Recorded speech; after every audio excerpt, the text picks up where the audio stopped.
If you're curious why I'm wearing a turtleneck in June, it's because my husband gave me a fake hickey that turned into a real hickey. Those take a minute to go away. So long! I look back and I'm like, dang, going on birth control, so young. If only I had gone back and like looked at lifestyle and given myself time and just like been educated maybe on my cycle. So you can get pregnant if you don't have a period. That's good Just to know. want everyone to know that. When I said like, we're just gonna do condoms, she's kind of like, just so you know, they're only like 98% effective. Just so you know, you have to use them.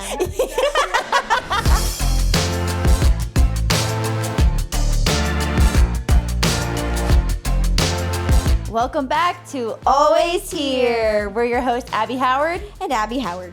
And welcome back to the show, ladies and gentlemen. Let me tell you, we really wore out the fact that we have the same name on this trip to Tahoe. We really did. Everywhere we went, it just came up. I feel like they just placed it in our lap. Yeah, it did. It was just too easy. We went to this tot spot and they were like, what's your name? You had to like sign up your kids. Yeah. And it was like Abby Howard. And then I was like, Abby Howard. and then, like, The coffee your name? shop. The coffee shop. Because we switched coffees, drinks. yeah. And they're like, oh, don't worry. She's like, what's your name? We're like, Same. Target pickup. I got your Target pickup. pickup. I said, she put it under my name because we have the same name. Got her stuff when she was on the plane. We were just really We were reaping the benefits. There's a lot of benefits to this, so It gets more convenient as we get older, I think. seriously. Well, the Yeah. more we spend time together. Yeah, truly. I'm like, oh yeah, same name. So that was great. Tahoe was amazing. Yes, we It was went really to fun. Tahoe with Matt and Caleb, our husband's family. Mm-hmm. And we stayed at a house that we've stayed at before. It's like a family-owned house. Yeah. Relative Yeah. family. And it was super fun. It was. I felt like the house was the perfect size to where everyone had their own space. But we had to hang out. Yeah, we had to hang out, but if you needed alone time, it was easy to like go separate yourself a little bit. So Yeah. I think that's the perfect, especially because it was a week-long trip. Yeah. So of course you're going to need some recharge alone time. And so I feel like it was just the perfect balance of quality hang time, outdoor activity, chill, rest, nap, relax. I think also Busy. it was great traveling with the kids because it's built-in semi-schedule. It's like you have to get out in the morning Yeah. because you have the afternoon nap. So then we all like would collect ourselves and get out the door in the morning. Yep. Otherwise, I feel like we would have maybe lingered more Totally. and like not made a plan. Uh-huh. And then then they have bedtime, so you make plans more. And so we did a lot. But we also rested a lot because Yeah. there's like 3-hour nap break. Yeah. All of our kids really do take long naps. They take long naps. CJ's still a 3-hour napper. Vivian takes like one long 4-hour nap because she's a baby. She's a baby. You just squeeze it all into one. You're such a casual mom. That's really nice. I was really thinking that when she was in the back of that bike. I really felt bad about that one actually. No, why? I think she was having a blast. Really pushed that girl until like 2:30 Oh, p.m. yeah. Yeah, we just pushed her a little too far. Till 2:30. It was late. She had no nap the whole day. I mean, she had opportunities to sleep Yeah, on I the was go, gonna and she say, chose not to, she can't actually. sleep So on the maybe it's go. her fault. Really? Like she doesn't sleep in a car seat? She's just an extrovert. She wasn't ever in a car seat. She was that never in whole a car morning. seat. Yeah, she does sleep in her Duna, but if she's like in it, but that whole time she was worn or held or in a bike. She was So. chill She mom. won't sleep when she's warm? anymore. I don't know if Braille would. Yeah. I haven't worn her in a long time. Yeah, not anymore. Sad, but she did really good the whole time. That's good. Yeah. Uh-huh. It was Yeah. fun. What was your favorite activity that you did? That we did, or you did? Well, I honestly think that it was really fun to bike and go to that little cafe and get Yeah. ice cream afterwards. I thought the food was amazing at this cafe. Did you think it was, or was I just really hungry? I love everything. Caleb said, kept like raving about this food. It was like this little general store along the trail, and you walk in, it doesn't look like I it's felt going to like be you weren't good. excited when we walked in. No, I truly thought it was just going to be like cold cut sandwiches. Well, that's because, yeah. That was the vibe that we picked up. Yeah. And then you get in there, and they're like, "No, we have they had a full menu." I thought the food was really good. I was in disbelief of how good this food was, and I kept going to Caleb, like, "That's the best Philly steak sandwich I've ever tasted in my life. Can I have half of it?" And I kept mine, but I was like, "Wow, that's incredible." And then later, he's like, "You really liked that food, but I think it was just okay." And I was like, "What?" So what, is it as good as I thought it was, or was I just Maybe starving? not as good. I think I was just so hungry. We were hungry. Really hungry. Yeah. Yeah, that was a really fun day. That was fun. It was fun. We got a boat. We went out on the water. It was freezing cold. Not the air, but the water was cold. The water was It was cold. like in the 40s. Yeah. And The air was chilly when we were riding, but it wasn't horrible. no, it was just really beautiful to see from was the so lake. It's a beautiful. really beautiful lake. It's like the deepest lake in the U.S., I'm pretty sure. Maybe globally. Well, we were on that boat for 2 hours and got just, I mean, I felt like we Didn't go traveled far. far and we didn't really go far at all Yeah. comparatively to this massive lake. We actually drove around the lake the one day when we kind of did our own family days, and it was really fun to drive around it. And yeah, you just see just how massive it is. It's huge. It's huge. It was really fun. We went up on the gondola too. Our family did, and did the mountain coaster, which the kid thought was so fun. And yeah, it's a great time. Yeah. It cost more than Disneyland. Okay, I thought this trip was pretty expensive too. I'm talking about to go on the gondola. Oh yeah, when you were in the and prices. to go on that mountain coaster, Yeah. it cost more than a day at Disneyland. Yeah, I was like, we're probably gonna skip that one, but we're gonna go road trip. I'm glad they had fun. Yeah, I'm glad they had fun too. There's a lot of pressure on that. I was like, They better Yes, have it. please enjoy this. that was outrageous. Yeah, I know. I would have loved to see it from that view because your pictures from it looked crazy. It was really cool. But What was so expensive? The gondola or the It was coaster really or both? the gondola because you ride up to this part, but the only way to do the activities is to ride the gondola. Wow. It wasn't. I can't say it was worth the money, but it was really cool. We knew what we were getting into because we Yes. did it the last time, and I was like, it's one of those things where like, we'll just do it, Yeah. and we stayed at the house for free. Like Yeah. we ate a lot of meals at the house. That's fun though. Yeah, we're like, this will be an area that we splurge, but yeah, oof, Yeah, more than Disneyland for our Totally. whole family totally. for less than 2 hours. Totally. You know what? It's a memory. It's a memory. It's a memory. It was such a Overall, great trip. great trip. Yeah, and we are here on this podcast to share the hope and the hard. So, do you have Yeah. with heart and humor? With heart and humor, which I think there'll be humor in this. If you're curious why I'm wearing, This is your. should I make it my hard? You should. If you're curious why I'm wearing a turtleneck in June in Phoenix, it's because my husband gave me a fake hickey that turned into a real hickey.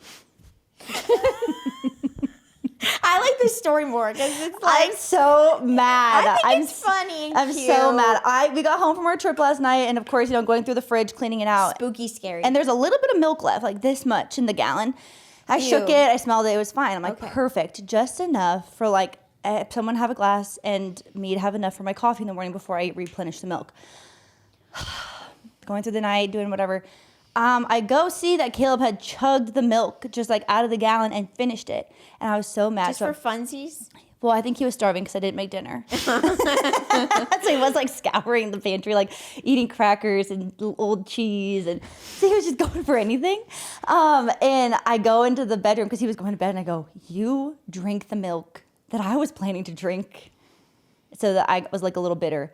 And then I went and got the ice cream that he loves and I finished it in bed in front of him because he doesn't eat desserts after 8:30, and I put the hard shell and I was like, you have to watch me enjoy this ice cream. So then we started tickling and he's like, I'm gonna give you a hickey, and you know what, he did, and I'm mad about it. I'm mad about That's it. my heart. So I'm walking around like a 16-year-old, like I'm like 2 children, I'm a grown adult, and I got this bruise on my neck, so I'm wearing a turtleneck. Those take a minute to go away. So long, so long. We'll check in next week. Literally, he did. Next Wednesday. He did It's one. still there. We're actually still recording Monday, so Shoot, you guys. This one shirt for the next 3 episodes. Sorry. Is this why you didn't go to the gym this morning? I did go to the gym at noon. Oh, you did? Yeah, I grinned and bared it with You're my like, whole I can't hickey see out. any of my No, normal my whole people. hickey was out. My whole hickey was out. Did you feel the need to address it? No, I was like, just who ignore was it. training? Mac. She didn't say anything. I know. I think she would I be feel like, like I'm she not would. sure that she was Something. going to. I was like, phew. why doesn't he eat after 8:30? It was just his New Year's resolution. To not eat eats, treats? No, he eats regular. He eats a lot of regular No food treats after 8:30? But no sweets. Yeah, That's good. it's a good for him because It's sometimes like a short, it's a small resolution, but that could have Yeah, big he eats impacts. desserts before 8:30, but after 8:30, yeah. Sometimes he would just get too excited. He'd eat a lot of desserts after 8:30. So it's He a gets good too self-control excited. test for him. They are a sweet tooth family. Yes, we are. No, I'm talking about our. all of Because them? Matt is also a sweet tooth Yeah, they are fiend at night. for sure. Yeah, it's a specifically at night thing. Yeah. So Caleb's trying to kick that habit. I don't get it. I'm like, just. I get satisfied. Like, if I'm like, oh, I have one sweet treat, that's great. But, like, he will, like, if it's like it unlocks something, he's like, you can't have any. Because it's like, he'll find everything. That See, actually is so true with Matt. One cookie is not enough. I'm like, I need to at least have 2. Okay. But can do after one. 2, I'm pretty satisfied. Yeah, so that was my hard. My other hard is that I'm in my luteal phase, I'm pretty sure. Oh, what does that mean again? That's before your period, Yeah, right? I'm pretty Okay. sure. So you're PMSing? Probably. Which is probably why I got so mad about the milk last night. You were actually mad, or were you play mad? No, I was like annoyed. Yeah, it wasn't right. It was a silly thing to get mad about. Oh no, I think that's totally valid. That My he drank the milk retaliation would that be I was like, I'm putting- getting coffee out in the morning. Yes, I did feel, we spent a lot of money on the trip, so I was like, I don't want to do that. So he did pick up a gallon of milk this morning and brought it to me, which was really Oh, sweet. that was so nice. I know. It was really sweet. That's very nice. Yeah, well, he better, he My heart is also scarred me, so he better get the Scarred me. gallon of milk. My heart is also really weird. What is it? My milk came in my left armpit last night. No. I feel like that's There's kind of nothing you later. can do. No, it came in the boob already at like 17 weeks. Now it's in the armpit, and it's Shoot. really sore. Shoot. And here's the thing: it's not a problem. Like it's not gonna get me mastitis or anything. It's not gonna. It's just ugly, and it also hurts. Shoot. It's just trapped in there. Yeah. So that's really great. I woke up this morning. I was like, no. Because when I moved my arm, I could feel it, and it's weird. You wouldn't expect that to hurt. It hurts. Yeah. It's kind of stings, which is weird. It just feels really tender. Yeah, it's really tender, and it's also like I already had puffy pregnancy armpits, and now I have like worse. At the gym, I was like, "Do I need to cover this up? Is Wow. this indecent?" Like, do I just start wearing T-shirts every single day? I know, I probably should have. I get more sympathy though at the gym if I don't wear a T-shirt. Like Rob was training, and he was like, "Please modify, please modify."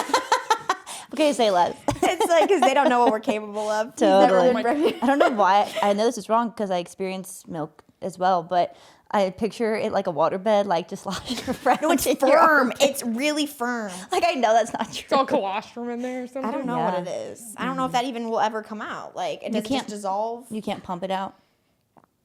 of my armpit? I don't know. Like if you pumped, would it all just come out? I don't know. But do you want your I, milk to I am start? not gonna pump. That is so crazy. That would do something wrong. I think that's not even recommended. Hey, remember you It want to could go put you into in labor labor. like 38 weeks? Just start pumping at like 37. Yeah. I might do that. Yeah, you Yeah. should. I might do that. But then That I'm nip's also like, dim. what is that going to do to my supply? Oh, your supply's gonna be. It might just come in earlier and yeah, you feed you're your gonna baby have a lot of earlier and milk it'll be perfect. right away. Like, I'm gonna ask. I might have a doula. So That's exciting. I'll I ask think that'll her. be good. That'd be great. I'll ask her. I might not though. Who knows? I think that'd be good. Anyway, so yeah, that's my heart. It's not really that serious, but it is just like, man, I know that's not going to go away for maybe 10 more weeks. Right. It's okay. That's okay. It's just really yucky looking. The last 10 weeks are slow and long at the same time. Or wait, I slow keep and fast at the same time. I keep saying that it's such a weird amount of time. Like it feels Yeah. like 10 weeks actually feels long, but then when you think about the span of like, okay, we're in June, Yeah. then it's gonna be July, and then August. yeah, I'm like that. Yeah. It feels And beginning fast of and slow. August. It feels fast and slow. You're right. Yeah, I feel like the labor at the beginning of the month feels soon too. Could be the beginning. Could be pretty close to the Yeah. middle. Yeah, that's true too. It could be the 11th. It could be anytime. It's very likely that it will be the 11th. Wow. So we'll see. My hope though is I am extremely rested. I was literally a potato all of Tahoe. It was great. I didn't do a thing. Abby was working so much, and I was like, "Stop it!" I know I didn't want to. I had to. I also only have like 2 hours a day to work. You You could know? also say that I had to, and I didn't. No, you were like, I want to take a nap. I'm like, okay, here are the things I need. Then take your nap. And then she gets them done. And then did you take a nap? Got them done. I like cut every corner in Tahoe, and I just was a lazy bump on a log. No. And I On loved it. vacation. I felt was. really good. I Yeah. took a nap one day, and then I just laid around. It was just really restful. We went on a lot of good walks. Oh, it was fun. Yeah, it was really nice. I love going on walks. Ate a lot of food. Yeah. Good times. Yeah. My hope, what's the date? I'll save that one for next week. Okay. I'm excited for next Yeah, week. me too. Well, I'm just excited to get back into a routine, honestly. I think that always feels so good after a long vacation. I felt like this vacation was the perfect amount of time to where it was long enough to fully rest and long enough to miss home. Yeah. Do you know what I mean? And so when we came back, I was just ready to get back in routine, ready to hit the ground running. And so I feel really excited and motivated for the rest of this week. Good. Yeah. Me too. Good. I've been listening to the podcast that we kind of talked about last time. I feel like this episode is a little bit of a continuation of our periods Yeah, because episode. we talked so much about periods. Yeah, so this one's gonna be more focused on birth control and that realm of like women's health. But I still have like 40 minutes left in that Diary of a CEO women's health podcast. It's so interesting. You thought it was interesting too? Yeah, I did. Okay. I did. I mean, Addie probably wouldn't like it. The podcast? Yeah. I haven't listened to it. I feel like after having kids, I care more about my hormone health. Yeah. I never cared before because I think now I feel the difference Yeah. in my body so drastically. See, I don't, and so I think that's where it comes in that I don't. Not that I don't care, but I don't. Postpartum, you didn't feel it? I mean, yes and no at the same time. No, see, that doesn't make me feel See, like I just thought like that's just what's normal. So I wasn't really thinking my hormones are.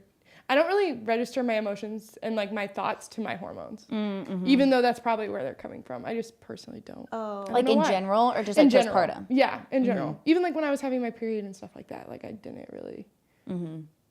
It's a great excuse for things. Usually only my angry. If I'm like feeling a bit like annoyed and angry, it's usually because of I'm like. Yeah. I just don't normally feel like that unless I'm. Well, in my Blake luteal also phase. tells me, which some people might think this is mean, but he's like, you can't use that as an excuse. No, to be I mean kind of to me. agree. No, I agree. Yeah. But I should be. I feel it in my energy. In postpartum, I felt it in like I felt crazy mentally. But in general, like when I'm not pregnant or postpartum, I feel it in my energy levels. My energy level's drastically different. Yeah. Yeah, for sure. Like I like wake up, I'm very chipper, or I'm dragging. I don't know what it was after pregnancy that unlocked it. I think it's just a prolonged period of feeling bad for so long. I'm like, I want to feel the best I can all the time now when I'm like have the opportunity to, and I've almost become like like a little cuckoo about it. Yes. So I feel like I'm cuckoo. that's why I'm a little like, ooh, this is very interesting to Well, me. and also just like I feel like just going through pregnancy and postpartum, you're more in touch with your cycle than ever before. Oh, yeah. Yes. So now I'm like, okay, now I know more. I feel like I understand this conversation more, and it feels more relevant to me personally. So, yeah, because I mean that's the first time. Like whenever we were like trying for babies, that's the first time I ever really had I ever felt like I was like, oh, I need to kind of learn like when are you fertile, when are you not fertile. Right. Like I didn't even really know any of that stuff before we started having kids, which I'm like, that's not good. Right. I don't think that's the time to figure that out, but the time is definitely when you start being sexually active, and even before that, like just to know what's going on in your body. But so yeah, it does in general. I'm like more interested in the topic. I think it changed a lot of the ways. It changed my viewpoint a lot on how I want to talk to Vivian about menstrual cycle, which has been really fun to think through that, because I think I've always heard periods it's always usually in a negative connotation, like, oh my gosh, I feel so cranky or grouchy or mean because I'm in my luteal phase, or bloated. It's never associated with a positive feeling necessarily.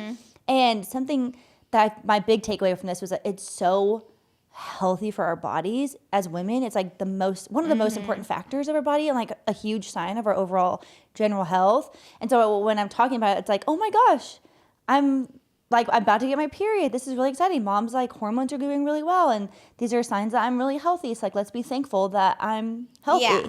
That's what they talk a lot about in the episode. They're like saying like it's just a good signal. Like it's even something to celebrate, like when you get your period, because it's like everything is working correctly, and like that was you're right. That's a really good takeaway, and I felt that too, because I feel like a lot of times like I was like, oh freak, I'm about to get it. Yeah. Which is like there's that too. Of course. Like, but I mean that was a really cool way to reframe it too, and a way to think of it positively. Especially when you're like talking about to young kids that are about to experience it. I remember we were all so scared.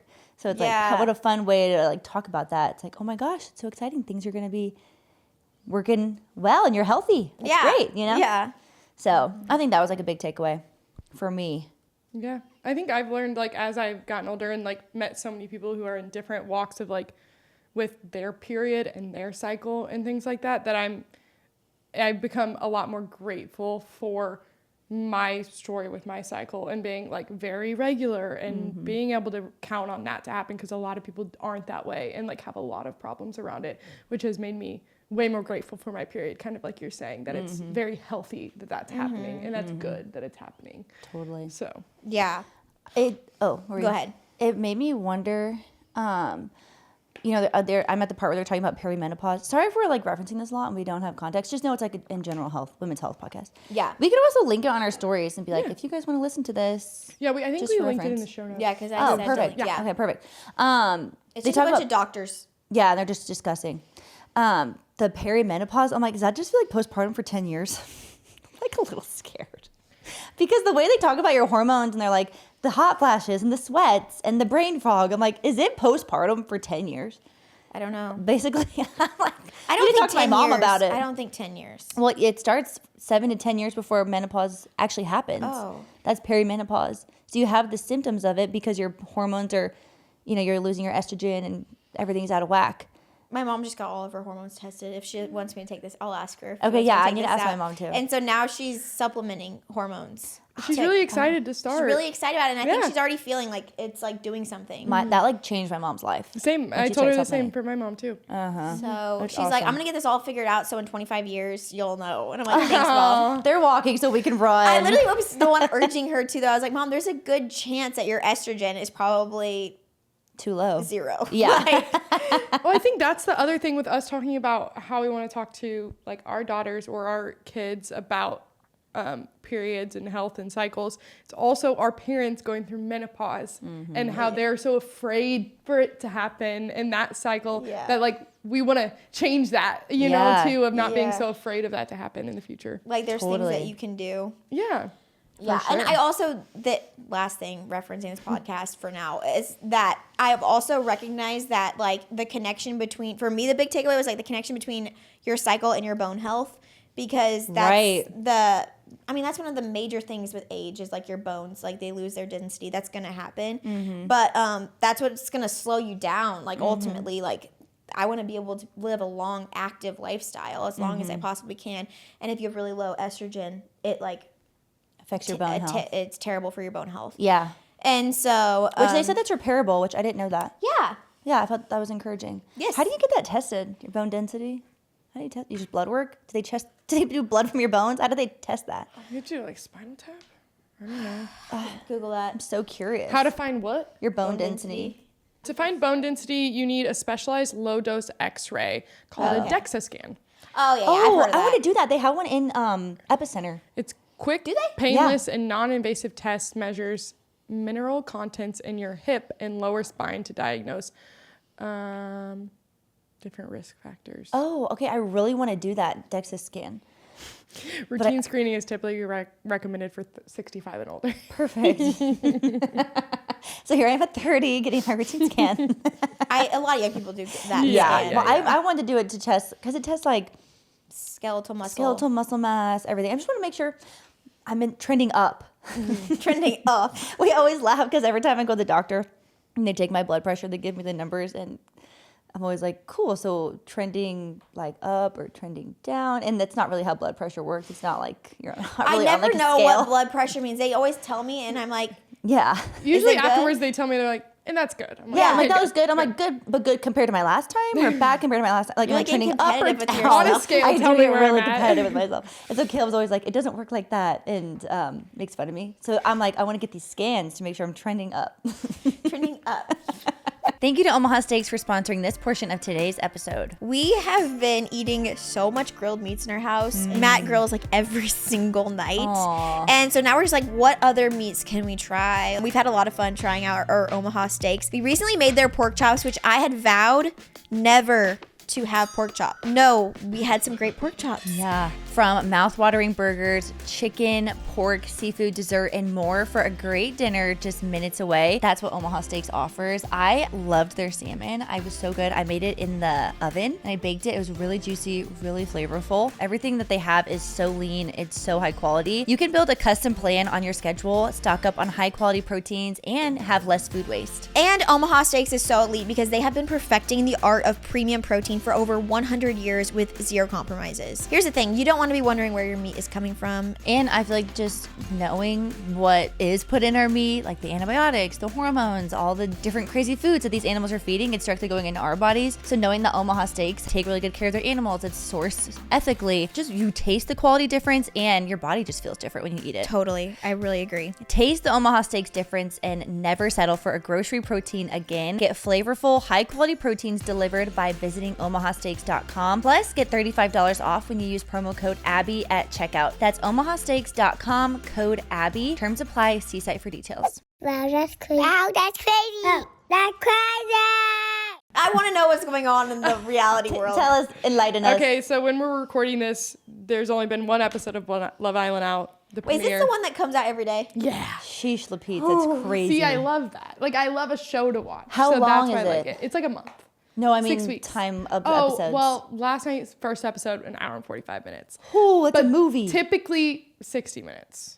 Okay. Whoa, that's So- still a lot. Yeah, well, they edit it like in real time. Like they're probably like 2 days ahead, actually. Okay. That's really cool. That is It's cool. really cool that they do it. The other crazy part of that is like the social media aspect of it. These people are going in, don't have phones or anything.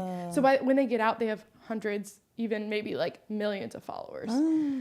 Yeah, so it's like kind of Spooky. like going from nothing Is to that what's something really motivating fast. them? Probably some That would of motivate them. me to go on the show. On those types of shows. I was Okay. like, I want it. Love Island. I am There's not like here a for starting love. group of girls and starting group of guys. They couple up and They couple up themselves. depending on the time, like they change it every year how they initially couple up. This year they Do had they the call it cupping? coupling. Oh, Coupling up. They couple up. how they cup. Cup They up. couple up. This year they like had doors and the girls got to stand behind the door of the guy they wanted to couple up with. So they see have their just met this pictures? person. Like they have met them for like maybe an hour. At Oh, this okay. So they have like a Okay. little cocktail hour, and then they go and they couple they up. have like a challenge, and the challenge this year was What was She's it? dumb. it was one where I literally watched like this. They Oh, all no. kissed. Oh. Basically, there were like questions at each door, and then you stood behind the door. Like a easier one was, are you a dog person, a cat person, or a plant person? And then they stand behind the door, and then once they open the door, the girls that are behind that door kiss the guys that are behind that door. If there's multiple people, you kiss both of them. You kiss Just for one, and fun. then you kiss the other, and then there's just a lot Are of they kiss- just trying to see if there's like a spark? Yeah, but there's lots of kissing. stupid. Very uncomfortable. You know what's weird to me is that I am 27. I have children. I'm married.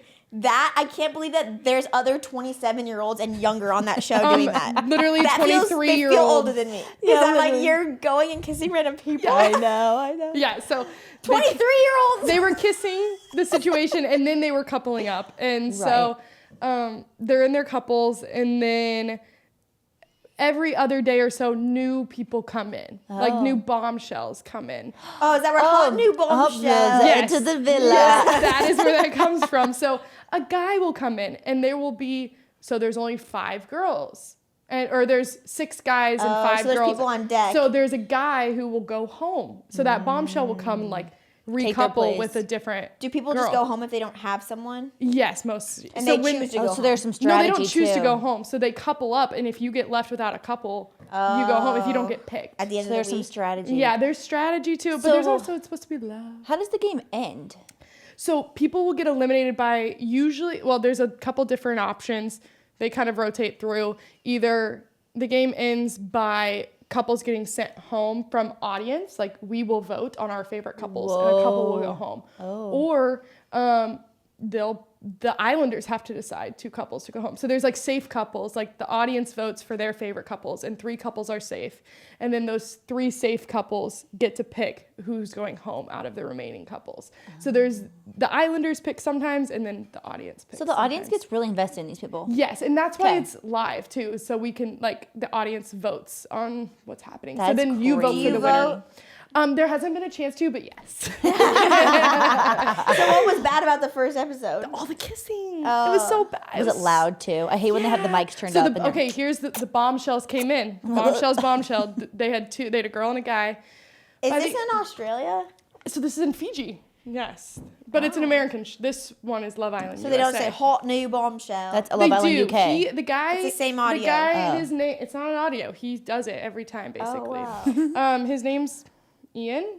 Something. Same guy. He does a lot. There's like a lot of jokes. Like the audio is kind of. He does them every week, like for the episode. Every day for the episode, he records new ones. Wow. Like that relate to the episode, and he's doing Love Island UK, which is also on right now. Oh, so it's the same guy He's across booked all in Fiji. franchises. Yes, not all franchises, but USA and UK he does. How do you get that job? That's a great voice actor. I don't know. He's done it for a long time. I think he was. No, I don't know. I was Wow. gonna say he was married to someone at some point that was in the franchise. I don't know. That Gotcha. could be wrong. But the bombshells came in. It had already been like 2 days that they've been there, and the girls and the guys, they stood behind these doors again, and they got to stand with that. They couldn't see each other. Girls are on one side, boys are on the other. They had to Because they stand- both like dogs? No. This is different now. Oh. Just different doors now. The plain doors. You stand on the red if you want to, like you're open to coupling up with someone new, like that you want to meet new people, and you stand on the green dot if you want to stay in your couple. Oh, so that's and you kind of- can't see if the guy is doing that. Rejection. So the girls who stepped on the red, and the guys who stepped on the red that wanted to mix it up, the bombshells came in, started kissing them, and you could hear on the other side that someone's getting kissed. Oh, no. And then they took them. And they're off somewhere, and we'll know tonight what happens. Whoa. Okay, so who's more likely to switch? Did more girls switch or more guys? 2 of each switched. One couple, they both chose to switch or to okay. be open. Yeah, like this ain't gonna work. Yeah, and then one girl in a couple and one guy in a different couple, they chose they wanted to explore other connections. Oh, ouch. Wow. Too. So it's So fun. they go home? No, not No yet. one went home They yet. found a bombshell. Someone will Bullshit. probably. Well, there's an even amount of people now, so I don't think anyone will Go home. go home yet. Okay. But Wow, Addie, that's crazy. crazy. But listen, Love Island UK. I can't talk about this for too long. There's the bombshells that came in for this one, their episode. Wait, did you watch 2 episodes last night? Yesterday, yeah. Oh, wow. Well, the UK one comes out earlier, so I can watch it. Why do they do that at the same time? It's so annoying because it's a summer.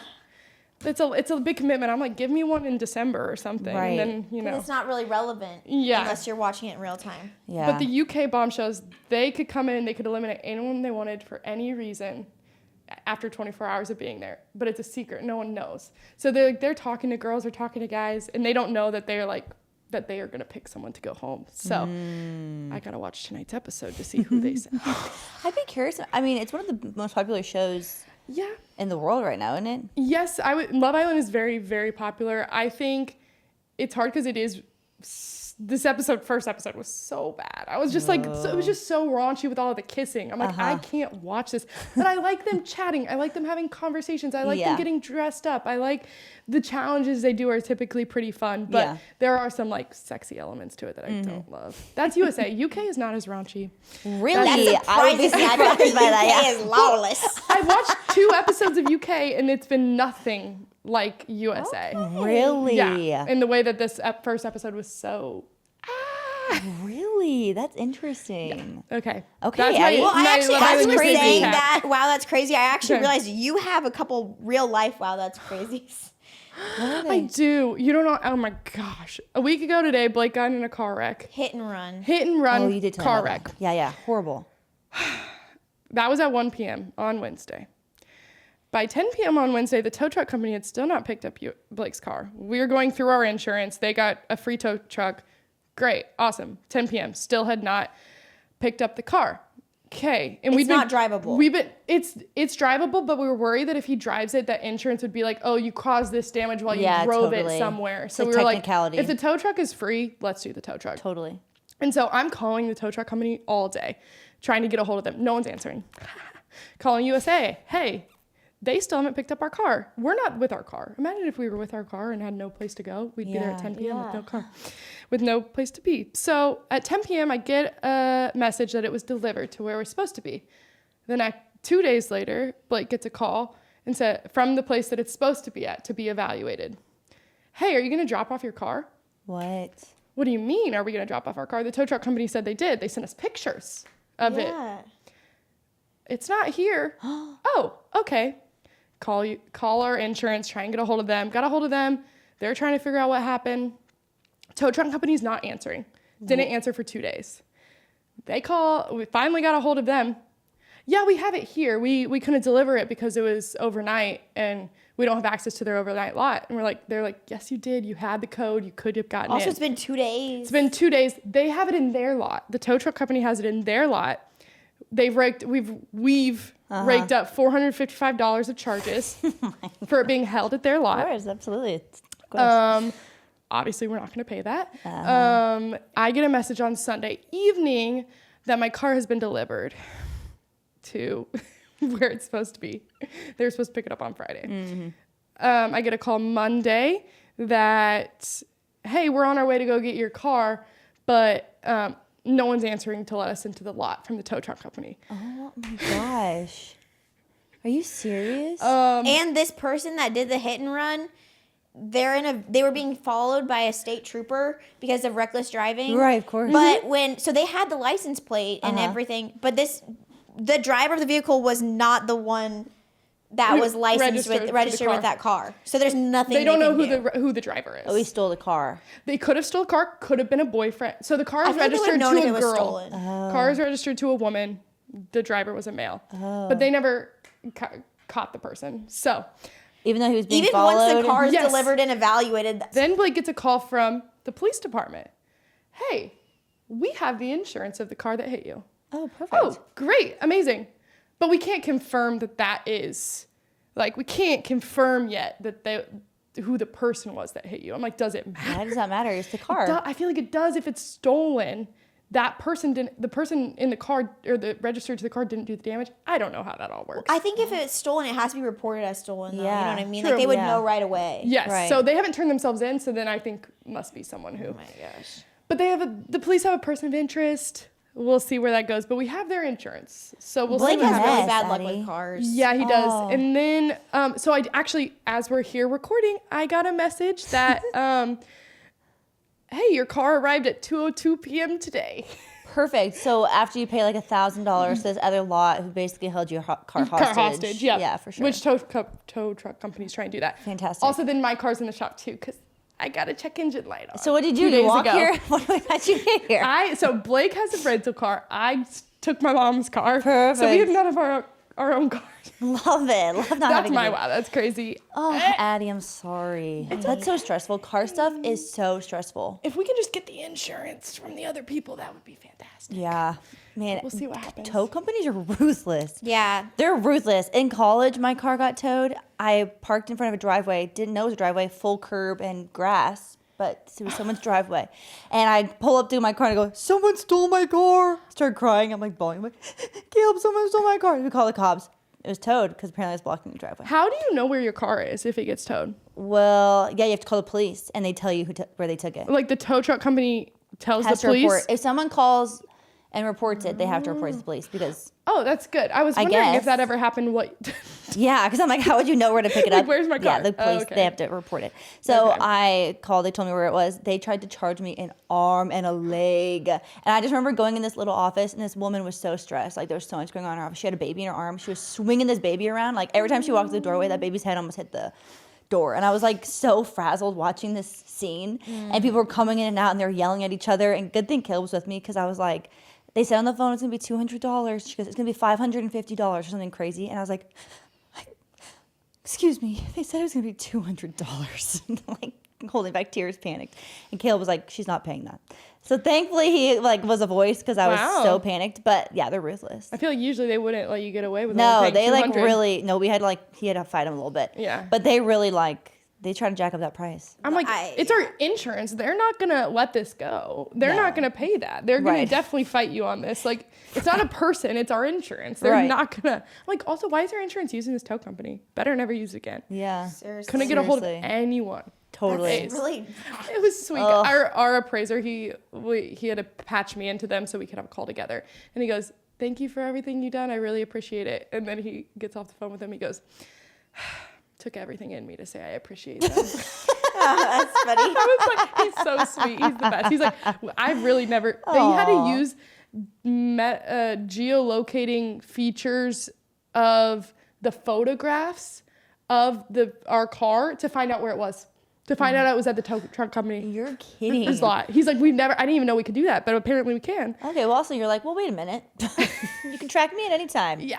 Okay. Well, Okay, we'll talk about that The later. photo. Probably But it's an the photo. iPhone or something. yeah, it must have been. Oh, okay. okay. So they had to. They We'll looked address up. that later. I'm like, the tow truck company wouldn't answer, so they had to literally look up this photo. Oh That's my so gosh. bad. Addie, Yeah. that's so A stressful. But girl hey, at. It's at the lot now. We're good. It's Good. getting checked out. We 2 to hope- 3 days. We hope it's We hope it's there. We do. He said it is, but we'll see.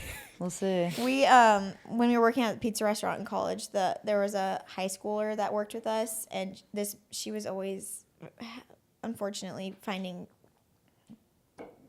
guys to go on dates with that we were like, oh man. Shoot. And this guy took her on a date, and he got his car towed with her stuff inside of it while they were on the No. date. And she called me, which I felt very honored because. Oh, yeah, it's sweet. And she was like, I literally can't get in my house. I can't. It was like all of her stuff was in this car. And I was like, well, I'll go with you to the tow truck company and I will explain why we need to get in the vehicle. Right. I'm not towing this schmuck's car, getting it out. Because he parked in a terrible spot. Of course, I didn't know that they will not let you get anything out of your car. Really? At a tow Oh, I didn't truck. know Yeah, they that. won't let you get anything out of your They car. hold everything hostage? Yeah. And so I'm like looking at this guy. I'm like, what are Paid your up. plans for getting your car out of here? Yeah, like paid me, up. I'm like talking to this random guy that's probably in high school. I was like, how are you going to get your car out of here? And he's like, I don't know. And I was like, and They she's own like, it now. my parents are going to kill me. Like she's all worried. And I'm like, Aw. how much does it cost to get this car out? $275 Dang. at this lot. And I was like, All right, you two, cough it up. I like look at the guy, and then no one had that. And I was like, well, freaking heck. I had like, that is like literally what we made in like 2 weeks. So you paid for it? Yes. Oh, and I was that's really stressed about it. I had like no. Yeah, I was like, that's well, generous. we're gonna have to find a way. We're gonna You to find a pay me way. back. Make way, make way. You give me all your tips No for 2 one weeks. paid. That's what I learned. I mean, Yeah. what do they say? Like, if you ever lend money, don't lend money that you don't expect to Just Yes. give it. get Never Yeah, expect never to see lend it. money, just give it. Yeah. Yeah. I was like, I told this guy, I was like, yeah, I would love to get that back. Because I was like, Yeah. I'm not being generous with you, sir. No, who are you? And so, but he's like, yeah. And I'm like, okay. Okay, I'll never, Never see gonna you see again. you again in my life. He avoids Pelicinos I gave with the plague. information, so if it ever comes back to me, I will know Yes. it's from that random Perfect. guy. You get a random Venmo request So one day. yeah, just you can't get anything out of your car at a tow lot. That's good to know. If there's anything in it. Crazy facts. Remember Josh got all of his stuff stolen from his car that was in a tow lot? No. Man. Stolen from the car in the lot. I mean, that'd be a great place to hit if you're a thief. Because your owners cannot get to They it. can't get to it, and no one cares. And yeah, it's They just literally don't care. no one knows who's in charge. No one knows who's in charge there. Ah. Long detour there, Totally. but Well- back to birth control. Yeah. No, before we go to birth control, Oh. one last detour. You guys see my hair? It looks great. Thanks. It's called a partless slickback. I actually, Is this a thing?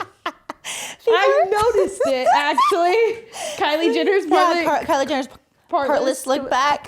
Everyone is like laughing online because she got coined wearing a partless slickback to a basketball game with Timothée Chalamet. And then people are like, don't you just mean a ponytail? I just thought that was That's funny. I so never funny. heard about this. Yeah, it was just just a happened couple over the days ago. weekend. Is it? It's happening it the online. new thing now? Yes, and everyone's like, only Kylie Jenner could give a ponytail a chic new name. I'm not kidding. I was looking at her. I'm like, she did it. I did it. And I like it. I might have a headache later, but Why would the part make it any less headachy? no, I'm not sure it would. Oh, how to achieve this look when you look it up on Google. How to achieve the partless slickback? Prep the hair. Brush your hair thoroughly. Get really sweaty. Apply at the gym. product. See, I'm a super low adopter to all these trends. Like, it took me a long time to adopt the middle part. Then it took me a long time to adopt a slick back. And even Right. then, I can't do a super slick back. Like, You look good with a slickback.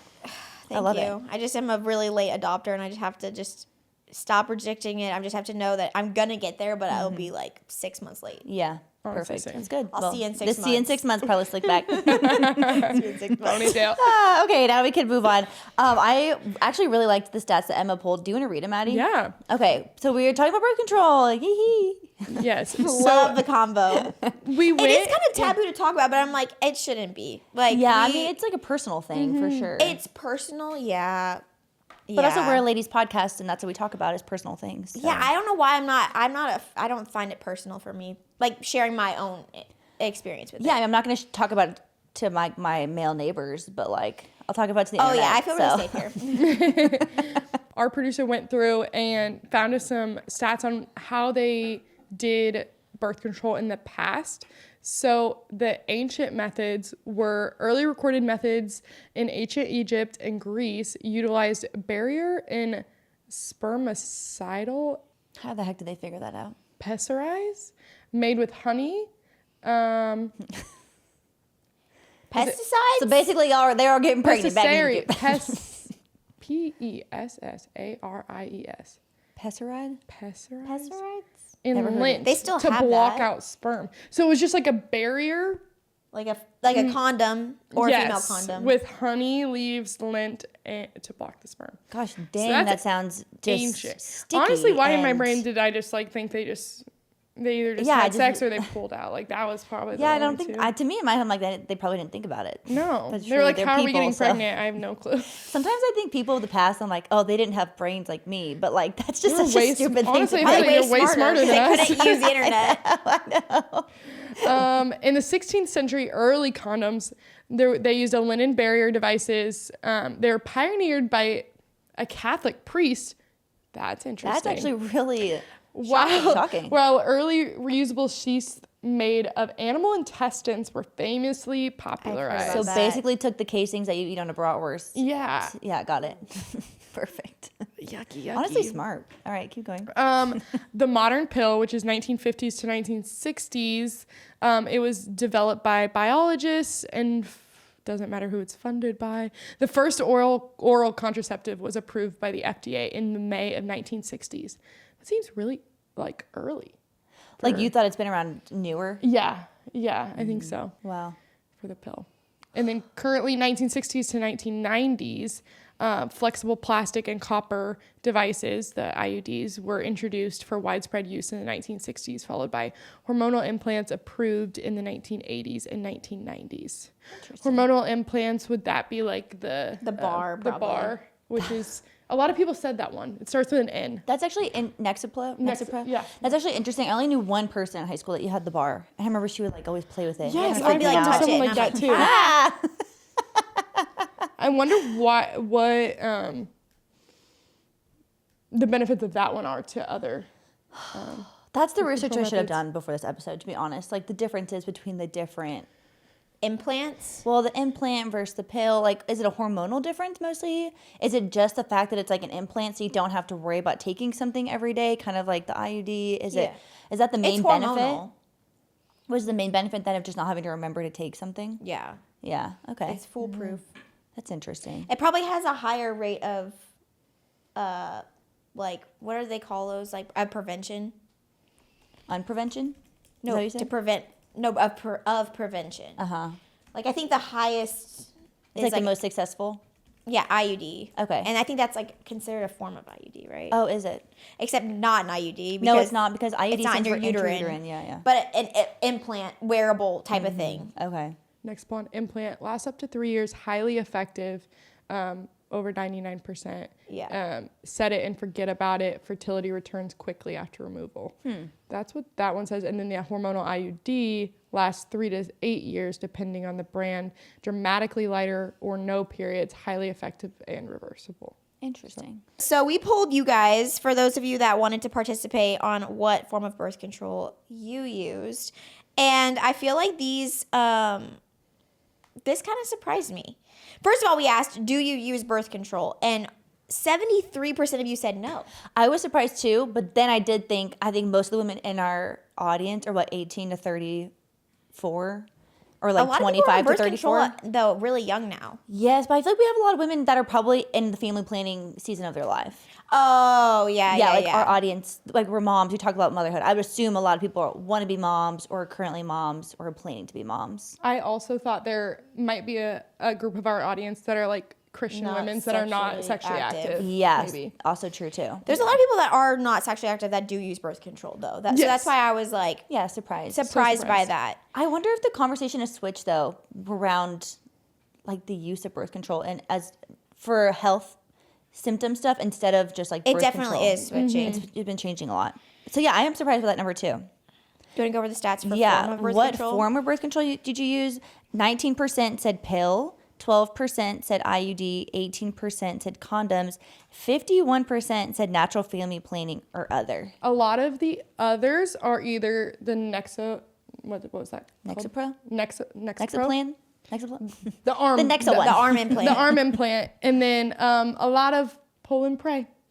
Pull and pray, Been baby. there. Been there. It's a great method. Next planning. Is that what it is? Next Next Nexplanon. Thank you. So sorry. Midwest. Oh my So god. Next sorry. planning. Hey, I would Oh know. my gosh, it's so Midwestern. Okay. I will love say, that. okay, I'm looking at our audience insights on Instagram, And we have 53% of our audience is 25 to 34. Okay, so that makes sense to me why like natural family planning would be the biggest and maybe not, because that is like prime family planning years. Where you're kind of like in between. Yeah. Like maybe- pregnancies. Yep. Just like not necessarily. Yeah, or you're coming off the Preventing. pill, you're trying to like regulate your cycle, learn your body more so. You don't need the most effective form. Exactly. Whereas like when you first get married or. Yeah, the other people who are saying they don't use birth control is because their husbands have a vasectomy. Oh, our ladies that have beat us there. The ladies that beat us there. Oh, I love that. So that's interesting. And we also did ask another question because there's so many caveats. She said he got fixed. He got fixed. Oh, yeah. Sorry. We'll be there. continue. We'll be there. We also asked, because here's the thing. Even in my own life, there's been so many different things I've used for birth control, but like it all kind of just depends on like what the why for that specific time in your life. So we asked why you were initially put on birth control. 47% of you said pregnancy prevention, which I feel like that's what I would have expected for that. 8% said health reasons, 12% said acne, and 33% said to manage period symptoms. And I'm guessing for health reasons, is that probably related to like PCOS, PCOS. and endometriosis? Yeah, I would that's assume exactly so, what I was probably. thinking. Yeah. Yeah. Because if you separate it from acne, then yeah, I would assume. Yeah, so that's all very interesting, and all of these things really influence what method you choose or whether or not you don't use, anything like that. And so I think it's just a broader conversation that we've talked about. Like, it's just becoming more relevant in our lives as we like are entering our family planning stage, or like even when I first was like engaged and like thinking about like I'm like, how do I even enter this whole realm? Because it was never a conversation in my house. Like as a teenager, it was never a conversation of like, I never even felt like I could ask to be on birth control. I didn't have a reason to be on birth. I was not sexually active, and I also I've always had very manageable periods.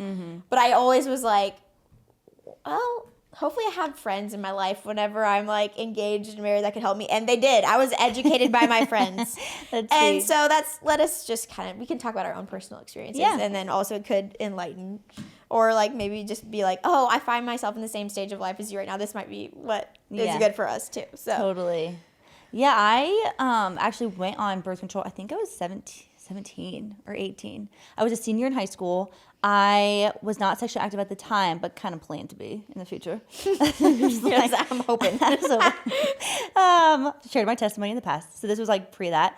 And so that was like a motivation for me internally. But when I was talking to my mom about it, that obviously was not shared. So I did have pretty bad cramps, and I had really irregular periods. And that was an issue that I felt like I had. And so it was kind of like, oh, I get two birds, one stone.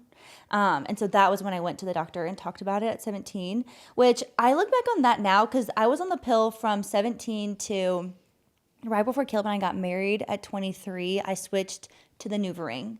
And I think not that my doctor didn't like tell me anything about the pill, but I also like didn't really know anything about it. Like I still don't, since I've never done the pill. Yeah, listening to that podcast, I actually felt better about it because I appreciate that my body had that 7-day break each month. But is there an option where you don't take? Like you could skip the sugar pills and just skip your period altogether? Yes. You could, but I never did that. So that is recommended, is to take sugar pills for 7 days so you never forget to take the pill. Right. But then you still get your period because you're not taking the pill? Exactly. Yep.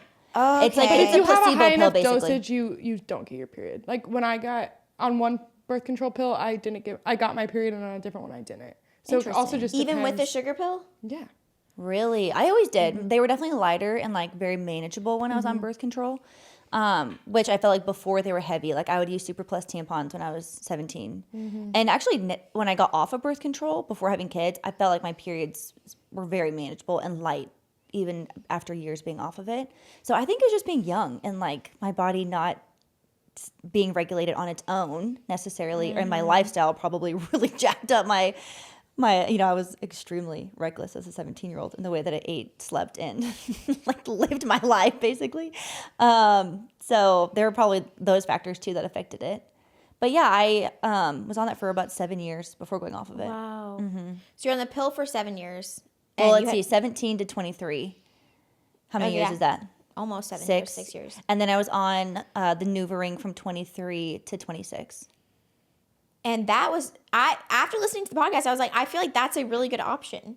I actually thought the NuvaRing was really easy. It's basically like, it looks like a ponytail holder. And you just pinch it and it slides up in there. It's really comfortable. You don't feel it. And then you wear it for 3 weeks. So it's not something that you have to like take every day or remember all the time. But you just kind of mark when it comes out. You take it out and you have your period every month. And your body gets a break from the hormones. So I really enjoyed that. I felt good on it. I felt fine. But when I came off birth control, I did notice a big difference in how I felt. Like I think I went on it so young, I never actually knew what my normal was. So that's kind of my experience, I feel like. Yeah. So far. The NuvaRing, do you know what hormones are in that? Because I'm learning that there's Can like you look that up, estrogen Abby? and progesterone. Like some of them have both. I think from what I heard, I'm learning it's better to probably have both. I think I was always on both hormones. Like my Okay. pill was both. I do remember that. And I think my NuvaRing was also both. Okay. Yes, it's estrogen and estradiol. Estradiol? Is that? Estradiol. I think so. Those two are what's in a NuvaRing. Oh, so it doesn't have progesterone. Oh, so it doesn't have progesterone. Well, estradiol Is that what you want? is a progestion.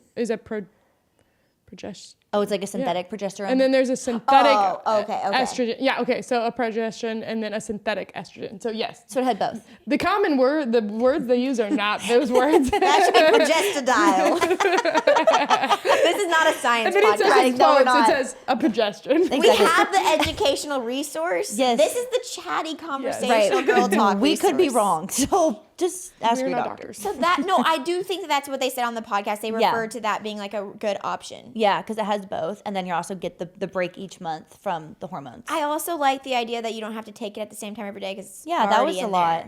Which I did that for 7 years. I mean, I set an alarm on my phone, and I would have to change it based off my life stage. But you can't change it in the middle of the month. So you have to change it at the beginning of your new pack if you want to change your time that you take it. So you would have, once you picked your time that month of when you were going to take it, you had to stick to that time for the whole month. And you had an hour before and an hour after that you could take it.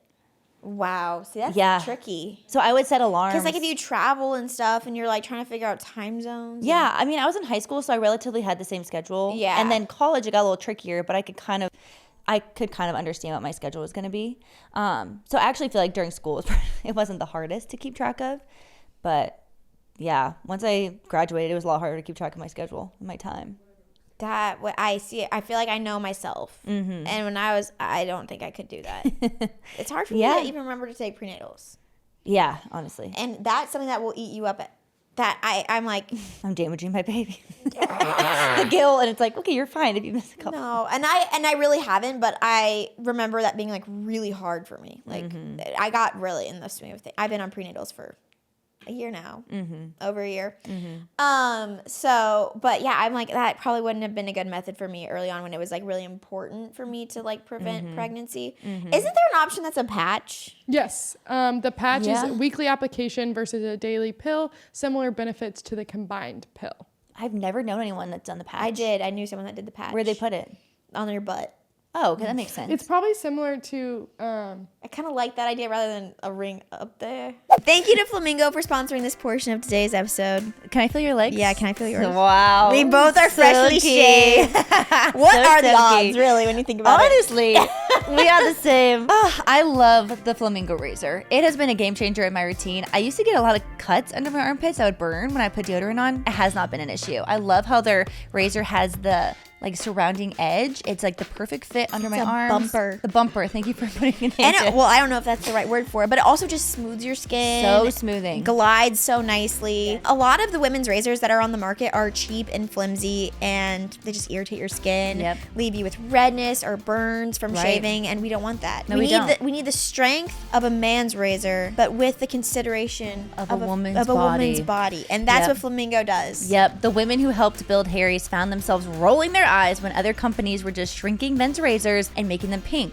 So they decided to shake things up. Flamingo has a no pink tax pricing, so no flimsy design and no irritation. Flamingo was born to give women shaving solutions made with their bodies in mind. Their starter set has everything you could need, whether it's time for an everything shower, if you know what I mean, or if you just need to shape up your brow line. For a limited time, our listeners can get the Flamingo starter set for only $7 at shopflamingo.com/Abby. This set includes the Flamingo original razor, one 5-blade cartridge, a 1-ounce foaming shave gel, and a shower holder. Just head to shopflamingo.com/Abby to claim this offer. And after you purchase, they'll ask you guys where you heard about them. And please support our show and tell them that Always Here sent you. Someone I know has a patch for like menopause, and it has to go below a certain level. Oh, on your body. interesting. Like, you can't wear it up high. Yeah, you can't wear it up by your breasts or anything. Is it hard to like swim in and stuff?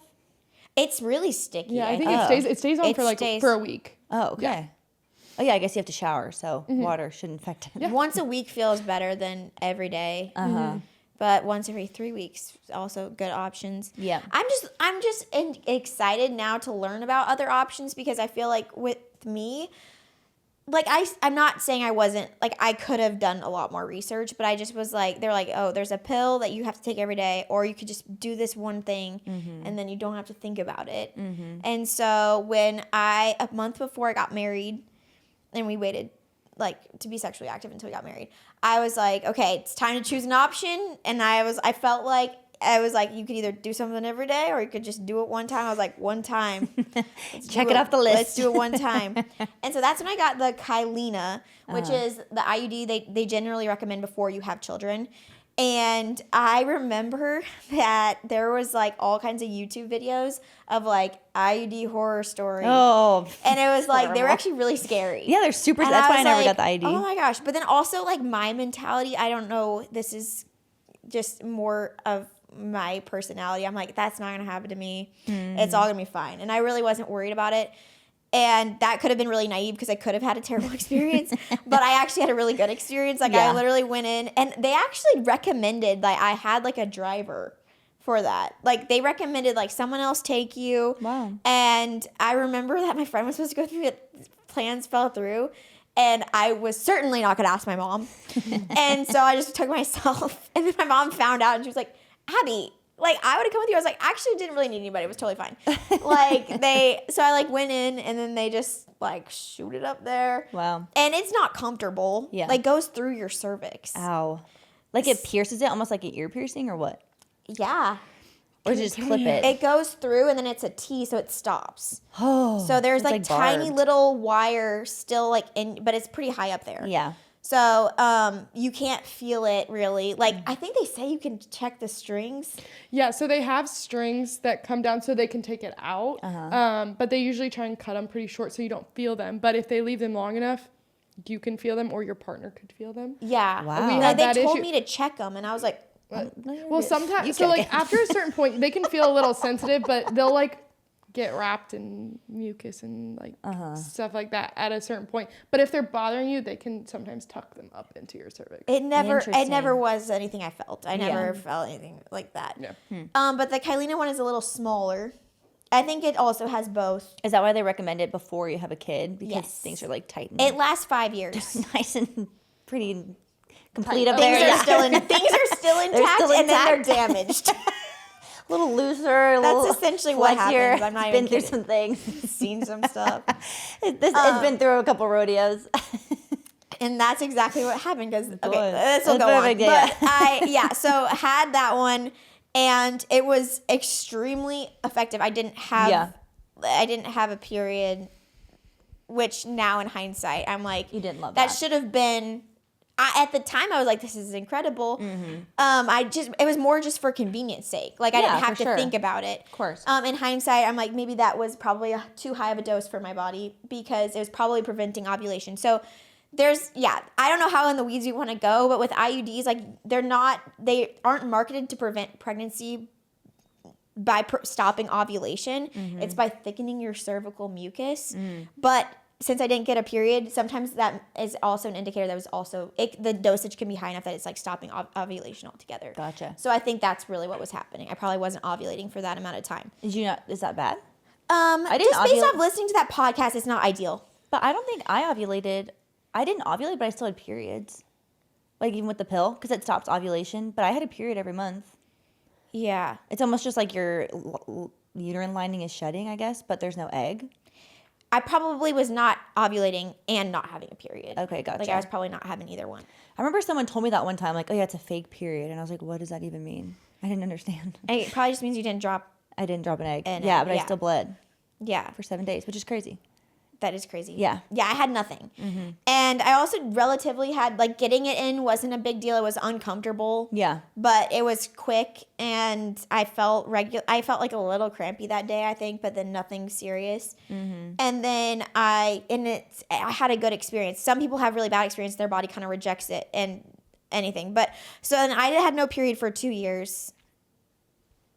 Over 2 years. Yeah. And then whenever we were ready to start trying for a kid, I got it taken out, and that was really easy. Like, it's literally just like, boop.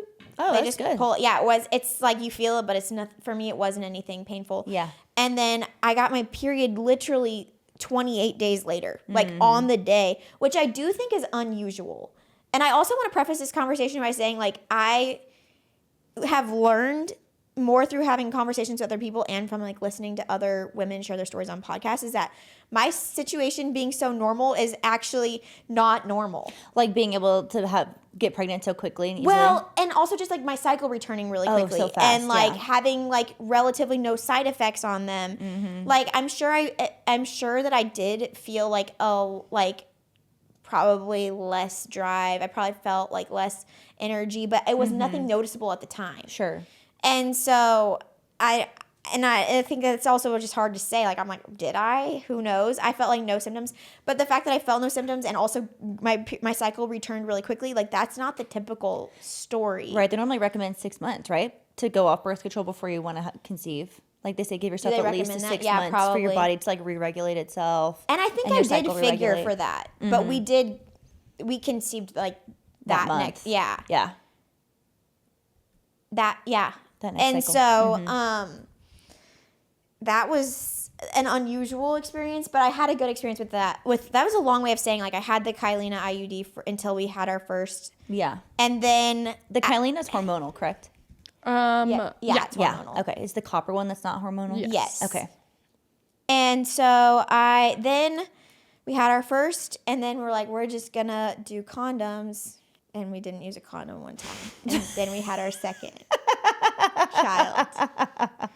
So I learned my lesson about myself. Oh, see, that's interesting.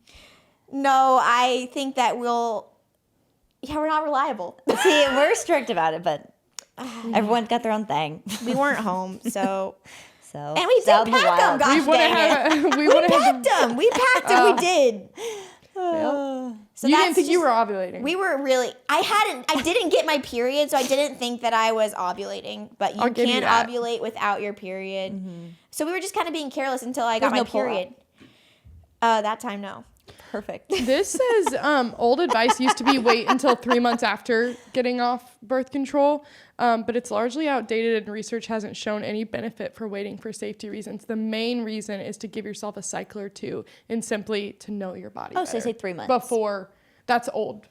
That's old. Now This the one pandemic does. She hit. said 6. Yeah, this is. Well- It's mostly just so you can understand your body a little bit more. Yeah. And know your cycle. I don't think this lady was saying that it would be, like, harmful to your body or anything like that. I think she was just saying, like, normally it would take 6 months for your body to regulate itself, which would make it easier than to get It pregnant when depends you're on regular. what Probably, yeah. birth Yeah. control.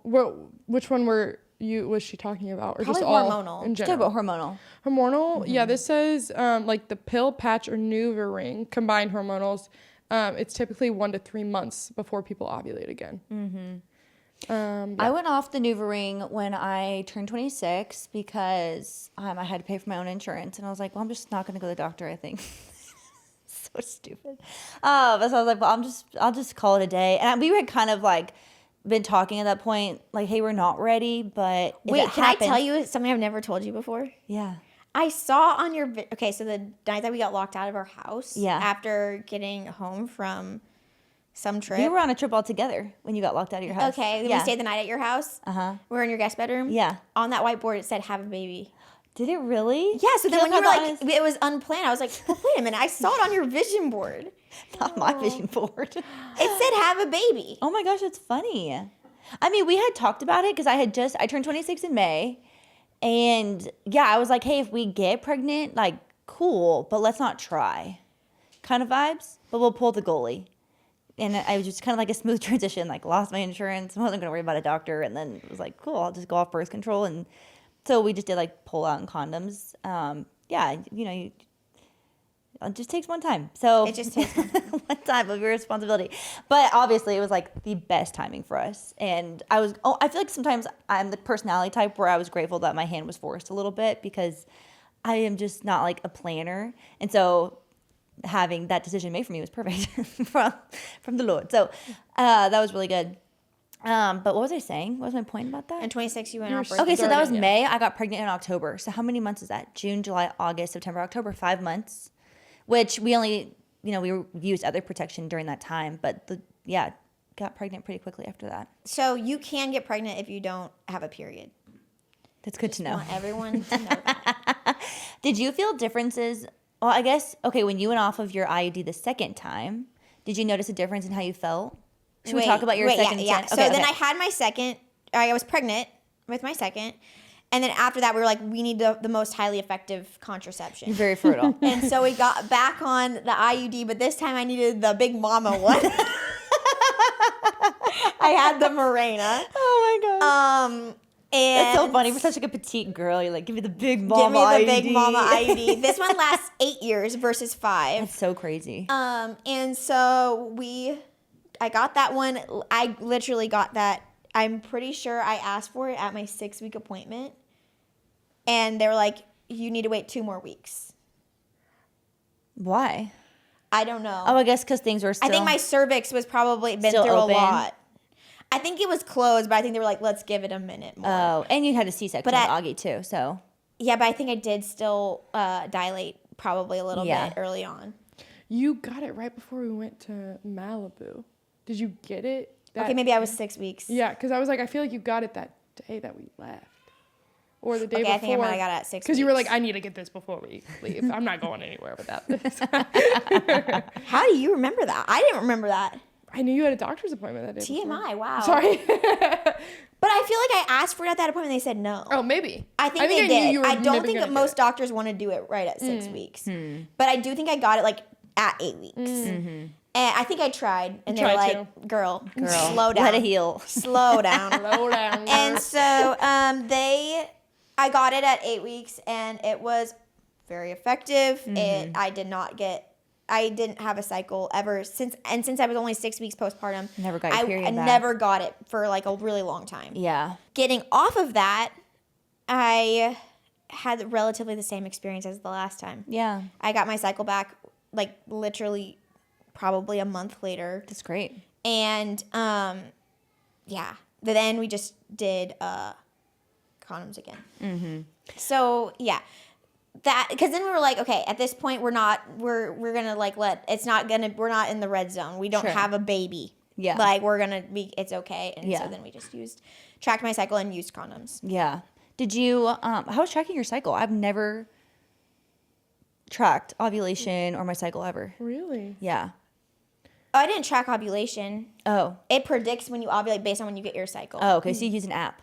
Yeah, I used an app ever since I was in high school. I have the same app that I used ever since I got my first period. That's probably awesome. I That's have a lot of data. I have data data. entries. I have a lot of data. You just tap it when you start your period. Yeah, and you can mark a lot of things. Like you can mark like your symptoms, you can mark like your flow. And I never really got super detailed about it, but I wanted to know when I had started. And I mean, I have a list on my phone of all my dates, like of all my periods, but I don't track just in your anything. notes app.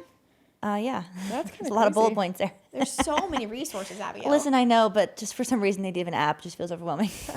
It's so easy, and then you can share it with your like Matt has it too, and so he could like know like Why if does it's he a need to blue know? day, then we for sure need to use. He's a already condom. prepared. Oh, because the Mentally. ovulation factor of it. Yes, Perfect. Or if it's like we're trying, then it's like That's cool.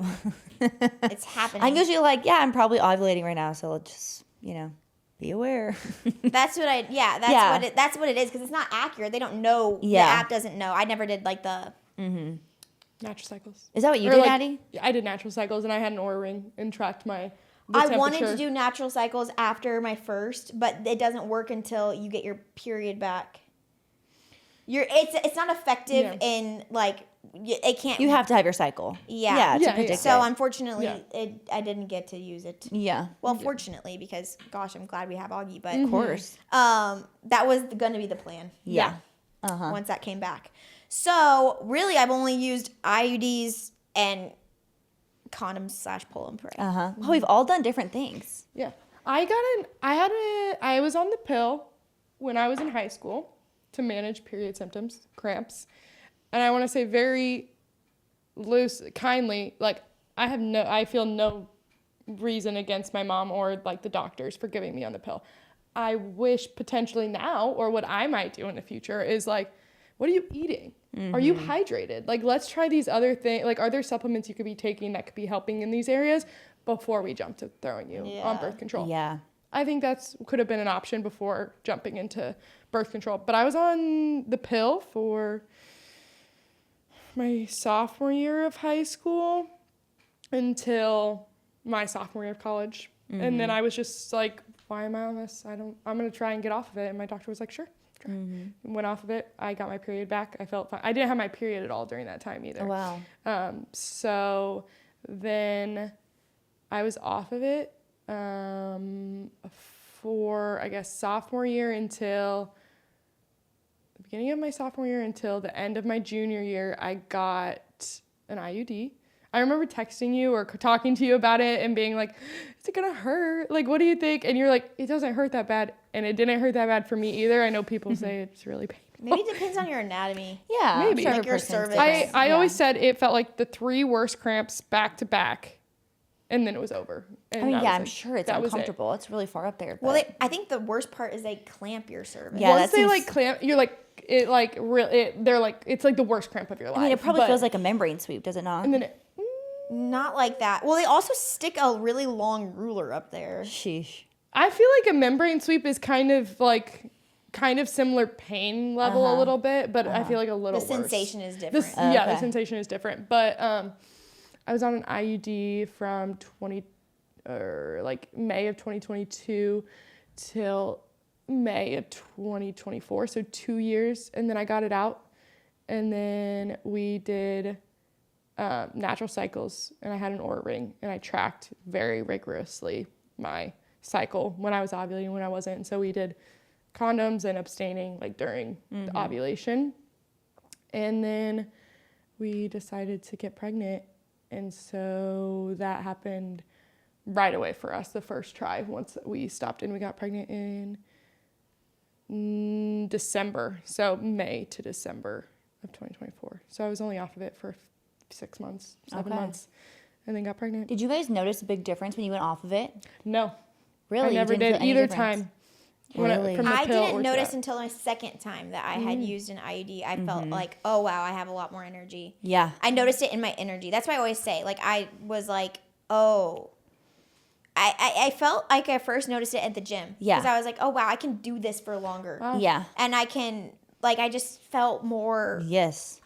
And I think it's, I don't know. I've said, like, having kids and learning more about this, it's like, it's kind of been like, oh, I can pinpoint now why I feel this way. Whereas before I was Exactly. probably feeling it, but I couldn't identify the why. Right. And now I was like able to, for that like period of time before we got pregnant, where I was like, oh wow. And now I'm like, I never want to be in that state again. Exactly. That's how I feel too. After I went off of it, well, I actually forgot that I went on the pill for 1 month after I had CJ, and I had that pulmonary embolism scare. Do you remember that? Yeah, I do. They thought I had a blood clot in my lung. And so I went to the ER for shortness of breath, and basically it was a whole thing. I either was healed or I didn't have one. We don't know. I'm going to go with healed. But they did all the scans, said I had one overnight, went on blood thinners. The next day did scans again, and it was gone. So that was really scary. And I was like, I'm done. Like, I'm not going to put this medicine in my body anymore that's like potentially going to cause blood. I just like, to me, the risks, I was like, I'd rather have a baby than like potentially be on this medicine that could cause some side effects I didn't want. So to me, I feel like that changed my opinion a lot on things. And I felt so drastically better off of the pill. Like, my energy level was so just amazing. And my sex drive was like way higher too. And so those were the two biggest things that I felt like wow, I feel so good. I never want to go back on that and feel so sluggish again. Mm-hmm. It was noticeable for me. Yeah, especially being that close postpartum. Yeah. Like where you're like, okay, I don't need anything else making me tired. No, Like, literally. and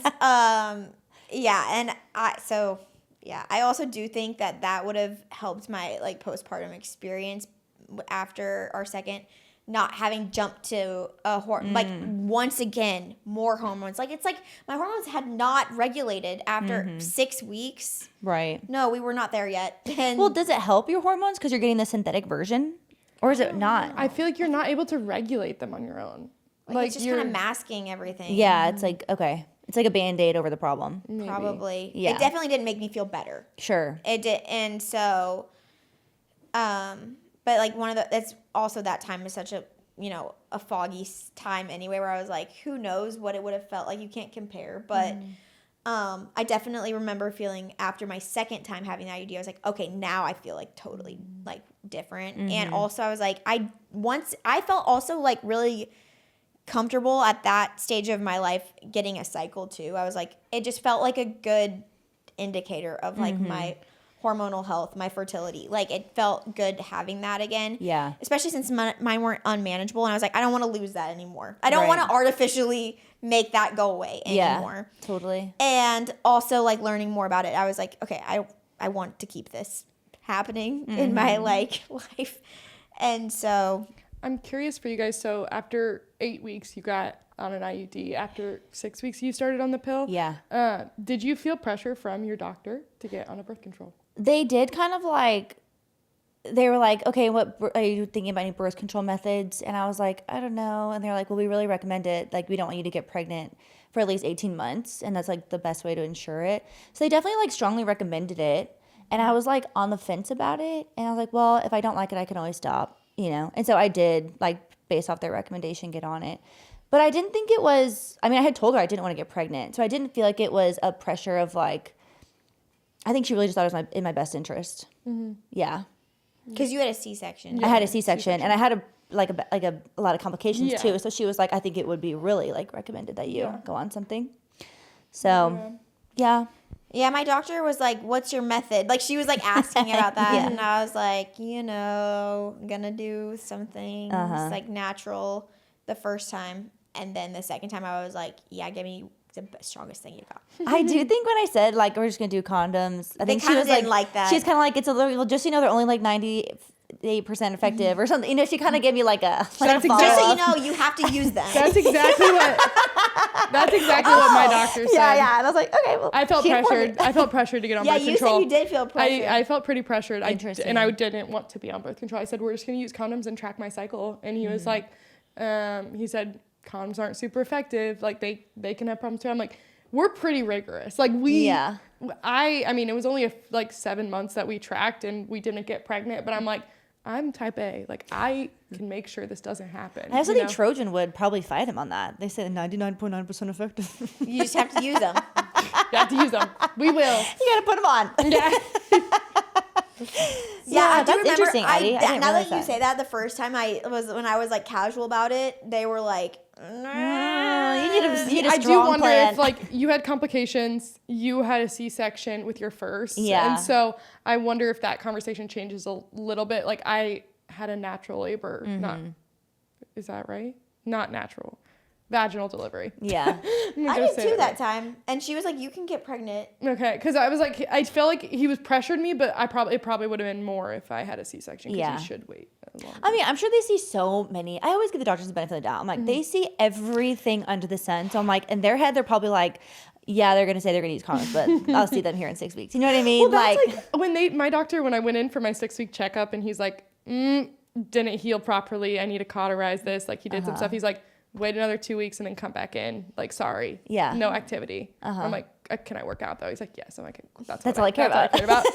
I come back and he's like, so did it hurt? Like, I'm like, did what hurt? He's like, I'm like, I didn't. I followed the rules. I followed the what? rules. He's like, wow, most people don't. I'm like, I would want never this to go heal against properly. Yeah, I'm like, like, what do you mean? Why would I go against my doctor's orders? It was so funny when he was like, he was taken aback that Oh my I gosh. listened to his rules and I didn't have sex for 2 Yeah, weeks. see, I that's was like, what- I don't want to. That's what I always tell myself. I'm like, they probably give so much advice that people don't take that I just, I get it.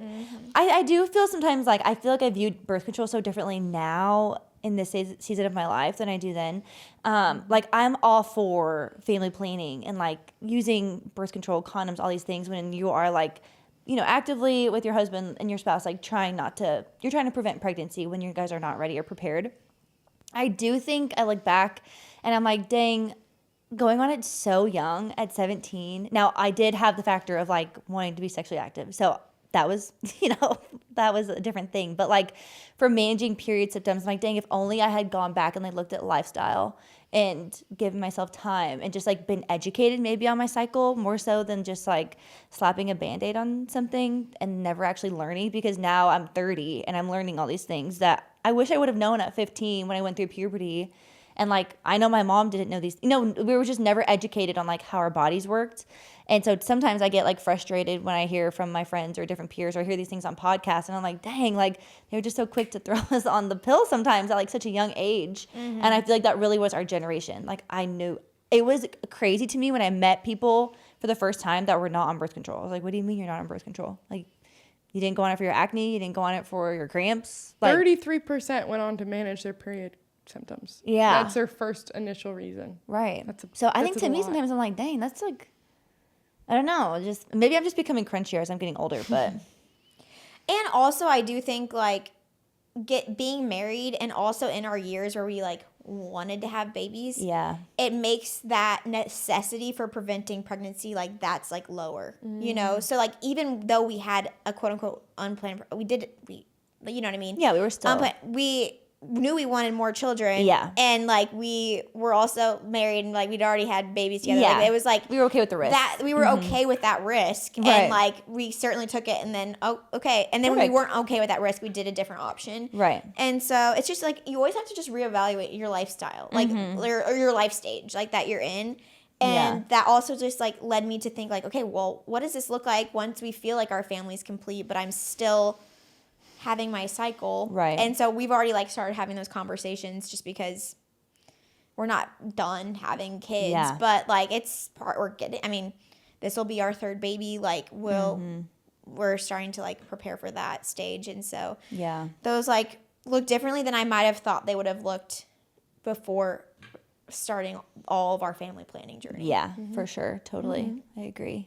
It is just, I think too, like being in this season of life, I do have friends that like struggle with infertility or struggle with PCOS and I mean, like just some of these things that I'm like, this is where I get the mixed feelings about the pill. Cause I'm like, or like birth control. I'm like, it obviously it's done it's so good for so many reasons, but then there are obviously like these hard parts of it where I'm like, man, I had friends that probably went on birth control at 17 because they had cramps. And then 10 years later, they want to start their family and they go off the pill and then they can't get pregnant. And they realize like, I have PCOS that went undiagnosed for 10 years. And now my ovaries are like so inflamed. And it's just like these different things. And I'm like, Yes. I'm not more so mad at like the medicine as much as I am maybe just that wewomen aren't educated on these things. Totally. And I think that's also something that I've really enjoyed listening in this podcast to reference back to that. But I'm glad that the conversations are shifting a little bit more away from that and like, hey, I don't know, the conversation around women's health is so tricky and there's so many holes in it. It's frustrating. It just got so one size fits all when we all were like searching for an answer that was so incredibly nuanced to our own body. Yes. And then it's like, okay, well, and I know that that's what they have to do, right, in medicine, but I do wish that there was more resources when we were like younger for like, oh wait, maybe try this first or try this first, right? Because like for boys, they weren't putting them on some type of hormonal pill because of No, their acne. No, Like- it's like let's give you all the Exactly. topicals. Like, you're a let's girl, we know check what your we stress. know what to do. Yeah, you're a girl. Birth control, baby. Yeah, and so it was like maybe that wasn't the cause, and so Right. yeah. I also just wish that men knew more about. I'm like, I can't blame them. I didn't know what was going on in my own body. I knew nothing. But it should be more of a universal conversation because family planning takes two. Yeah. It's a tango to Yeah. make a baby. Totally. And so I think it would also just do everyone a lot of good. Yeah. Totally.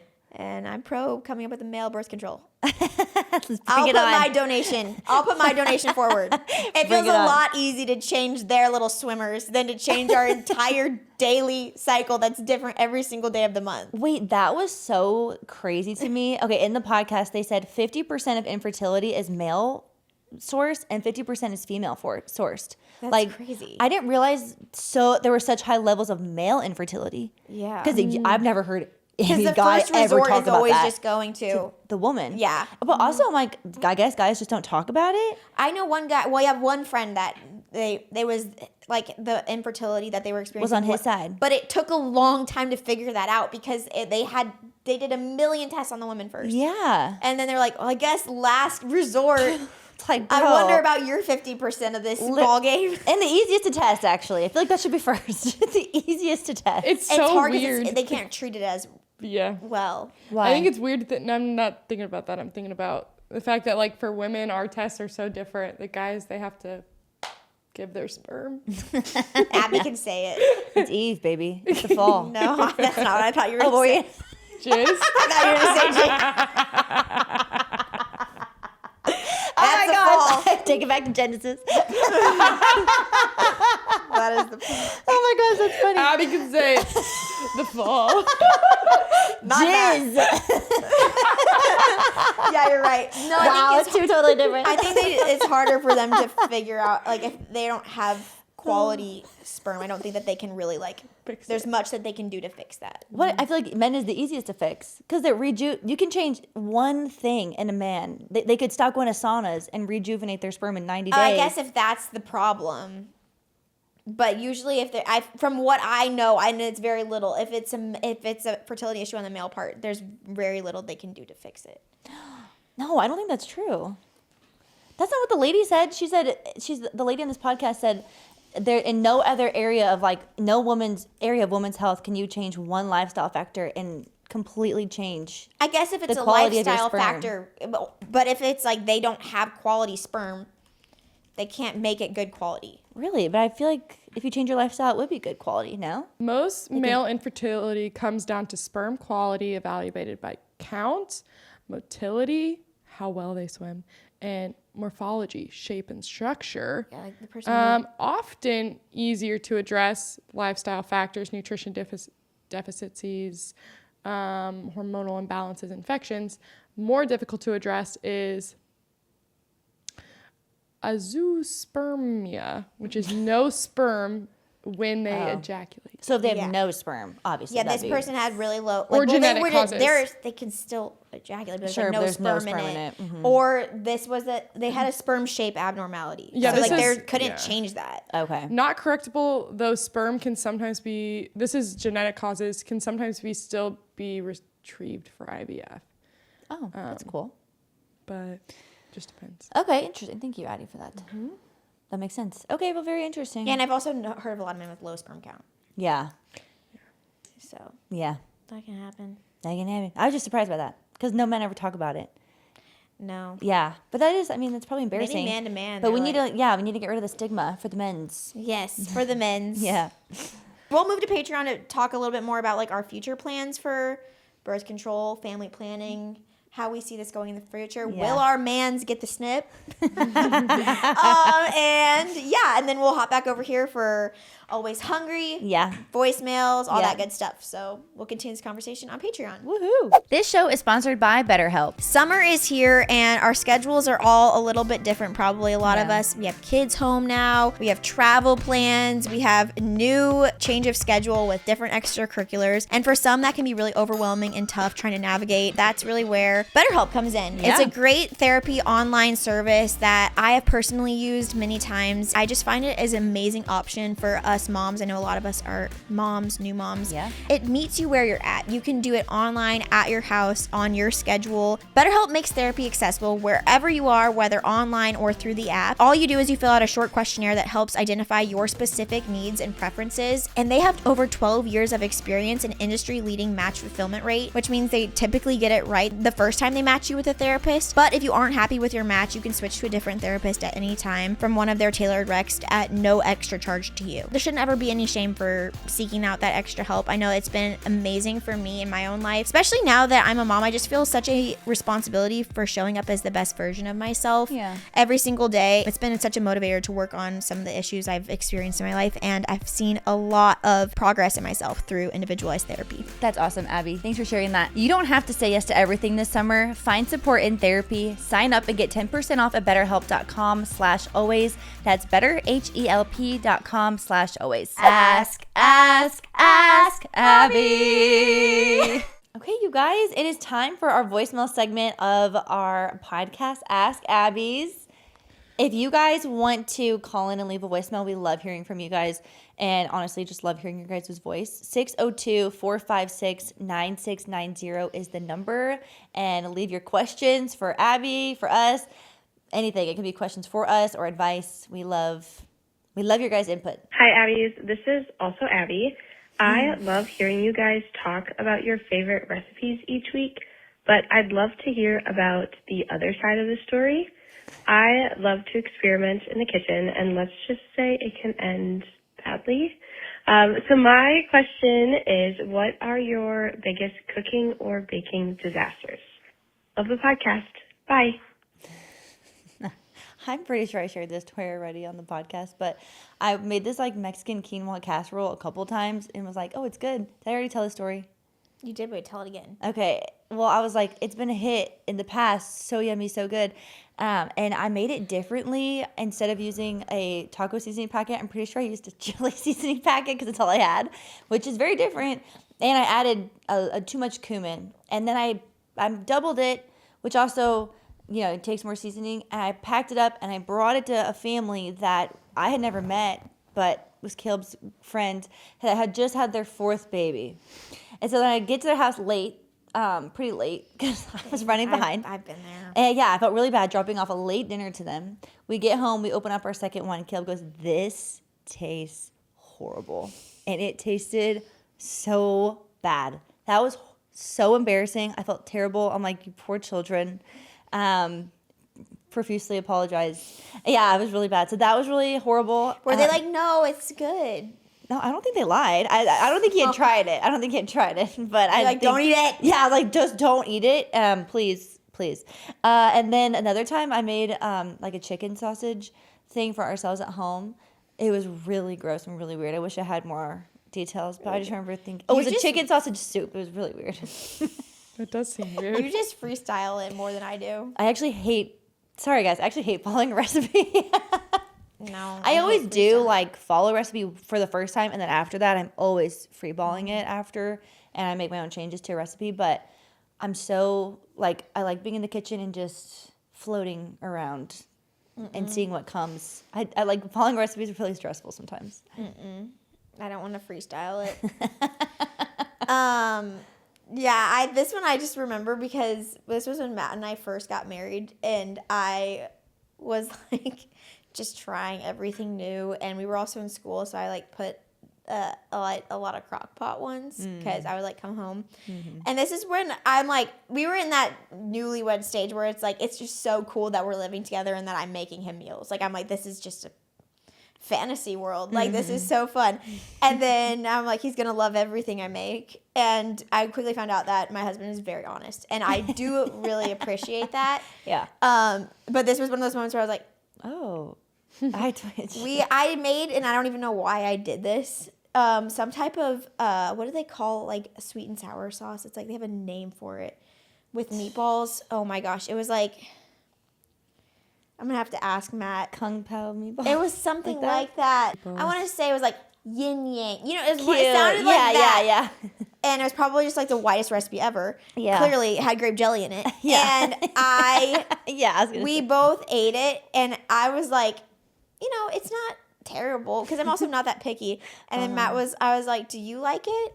And he was like, mm-hmm. And I was like, okay, well, I know you're lying. And he's like, yeah, I don't like it. It's really bad. Never make this again. It's really bad. Never make this again. And I started throwing up a ton that night. I had to go to the urgent care. Was Abby, it that's bola unrelated. bola That's unrelated. or Hawaiian No. meatballs or Jewish sweet and sour meatballs? No. No, wait. Mushu. No. Mishu.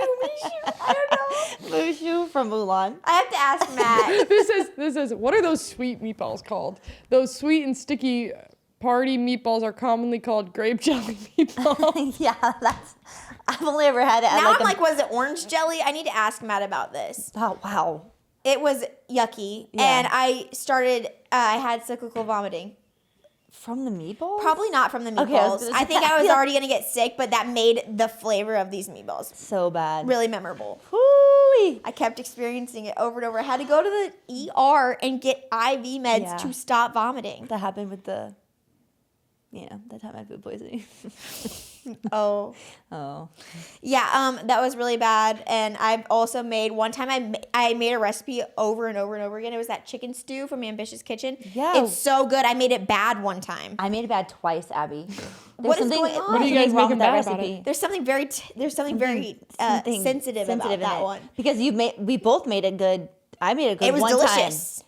Yes. I made it great like 2 or 3 times. Yes. And then I made it bad one time. Yes. And I could never make it again because it was Yes. so bad. And I made it for a group, and I was like, I we made it can't for eat you guys the time that I made it bad. Yeah, and I you guys know. were like, Something's different. I was so excited because it was so delicious the time you made it before. You made it for me twice.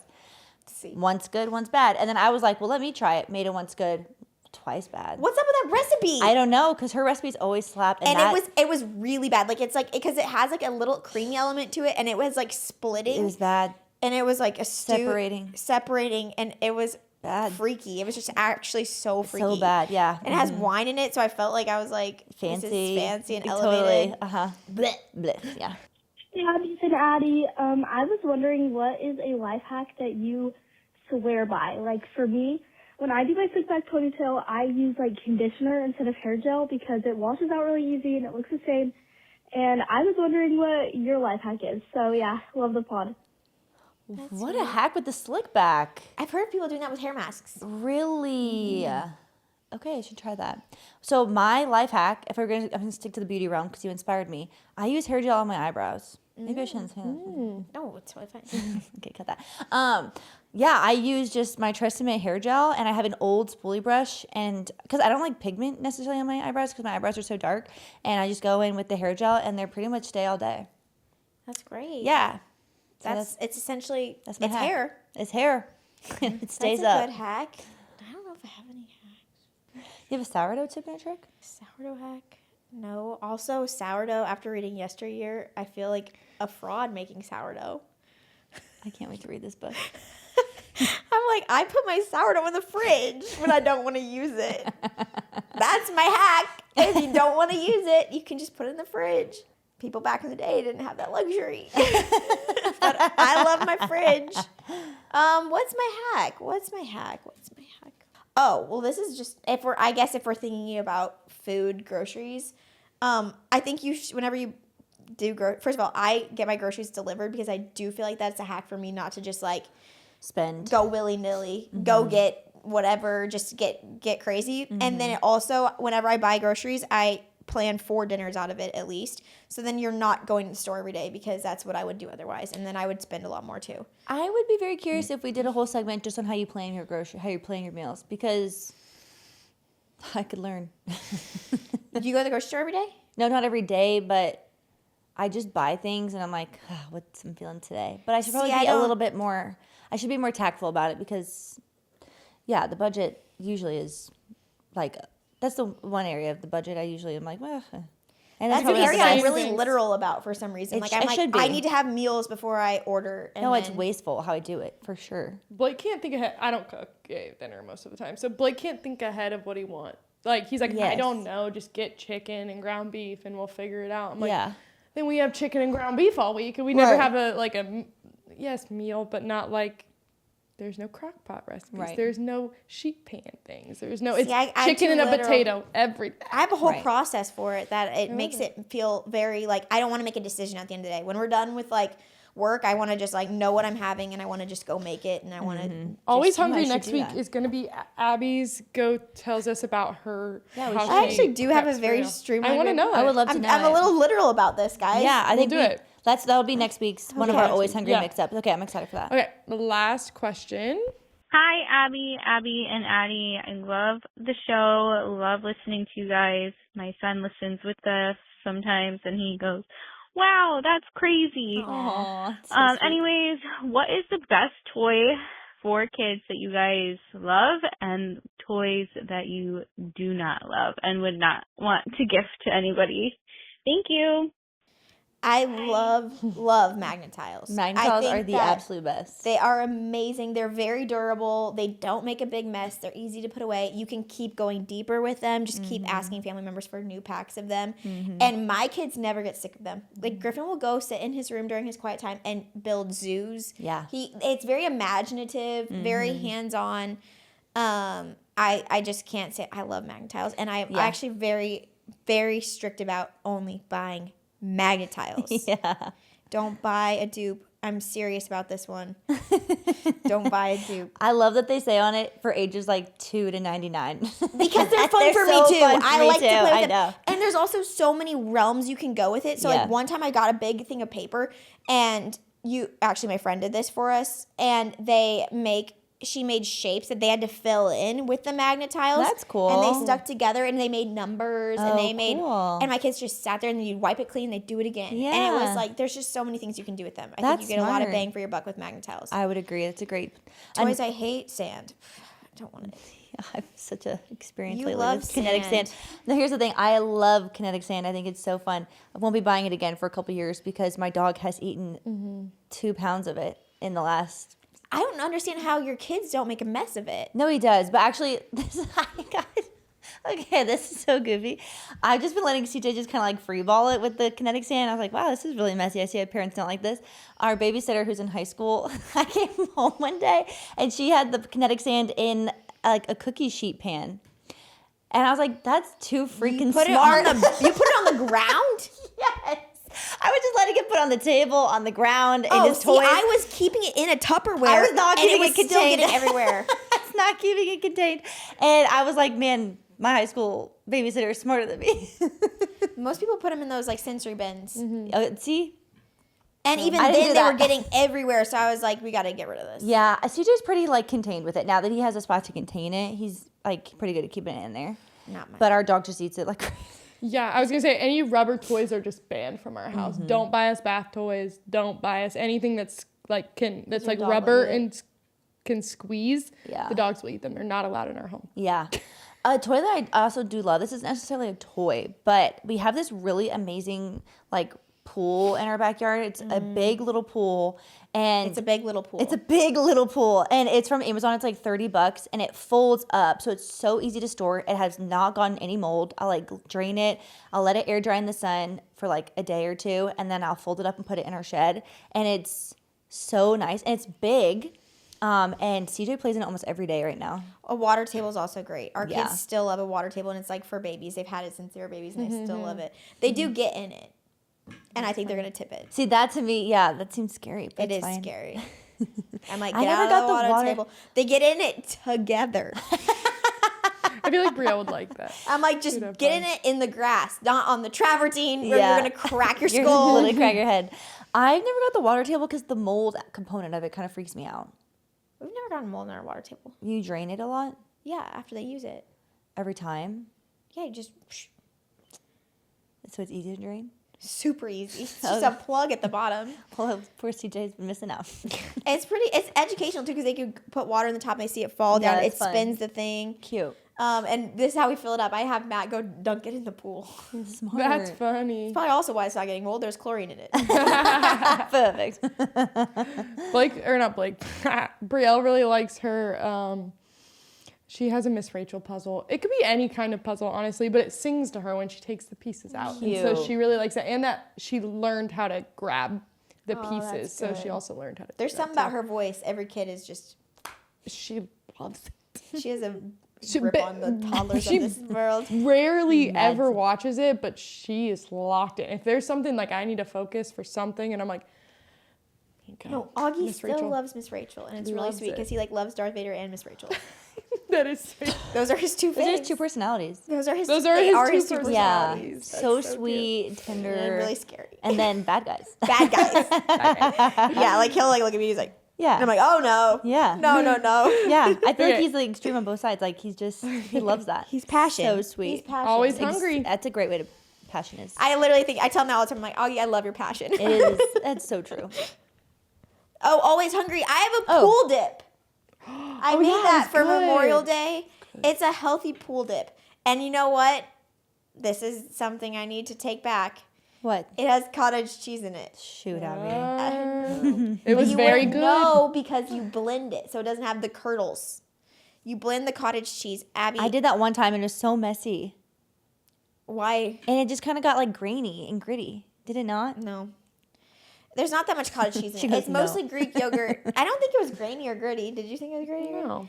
It is primarily Greek yogurt and cottage cheese, but then you put ranch seasoning and taco seasoning and rotel, like the green chilies and tomatoes. Yeah. And it was a good little like taco pool dip. It was very light. So I would say get some flavored chips for it. Like get corn chips.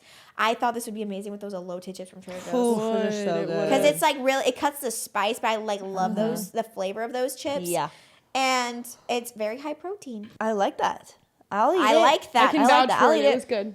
Okay, I'll eat it. It makes a lot, so maybe cut it in half unless you're gonna go crazy. Big party, big party. Yeah.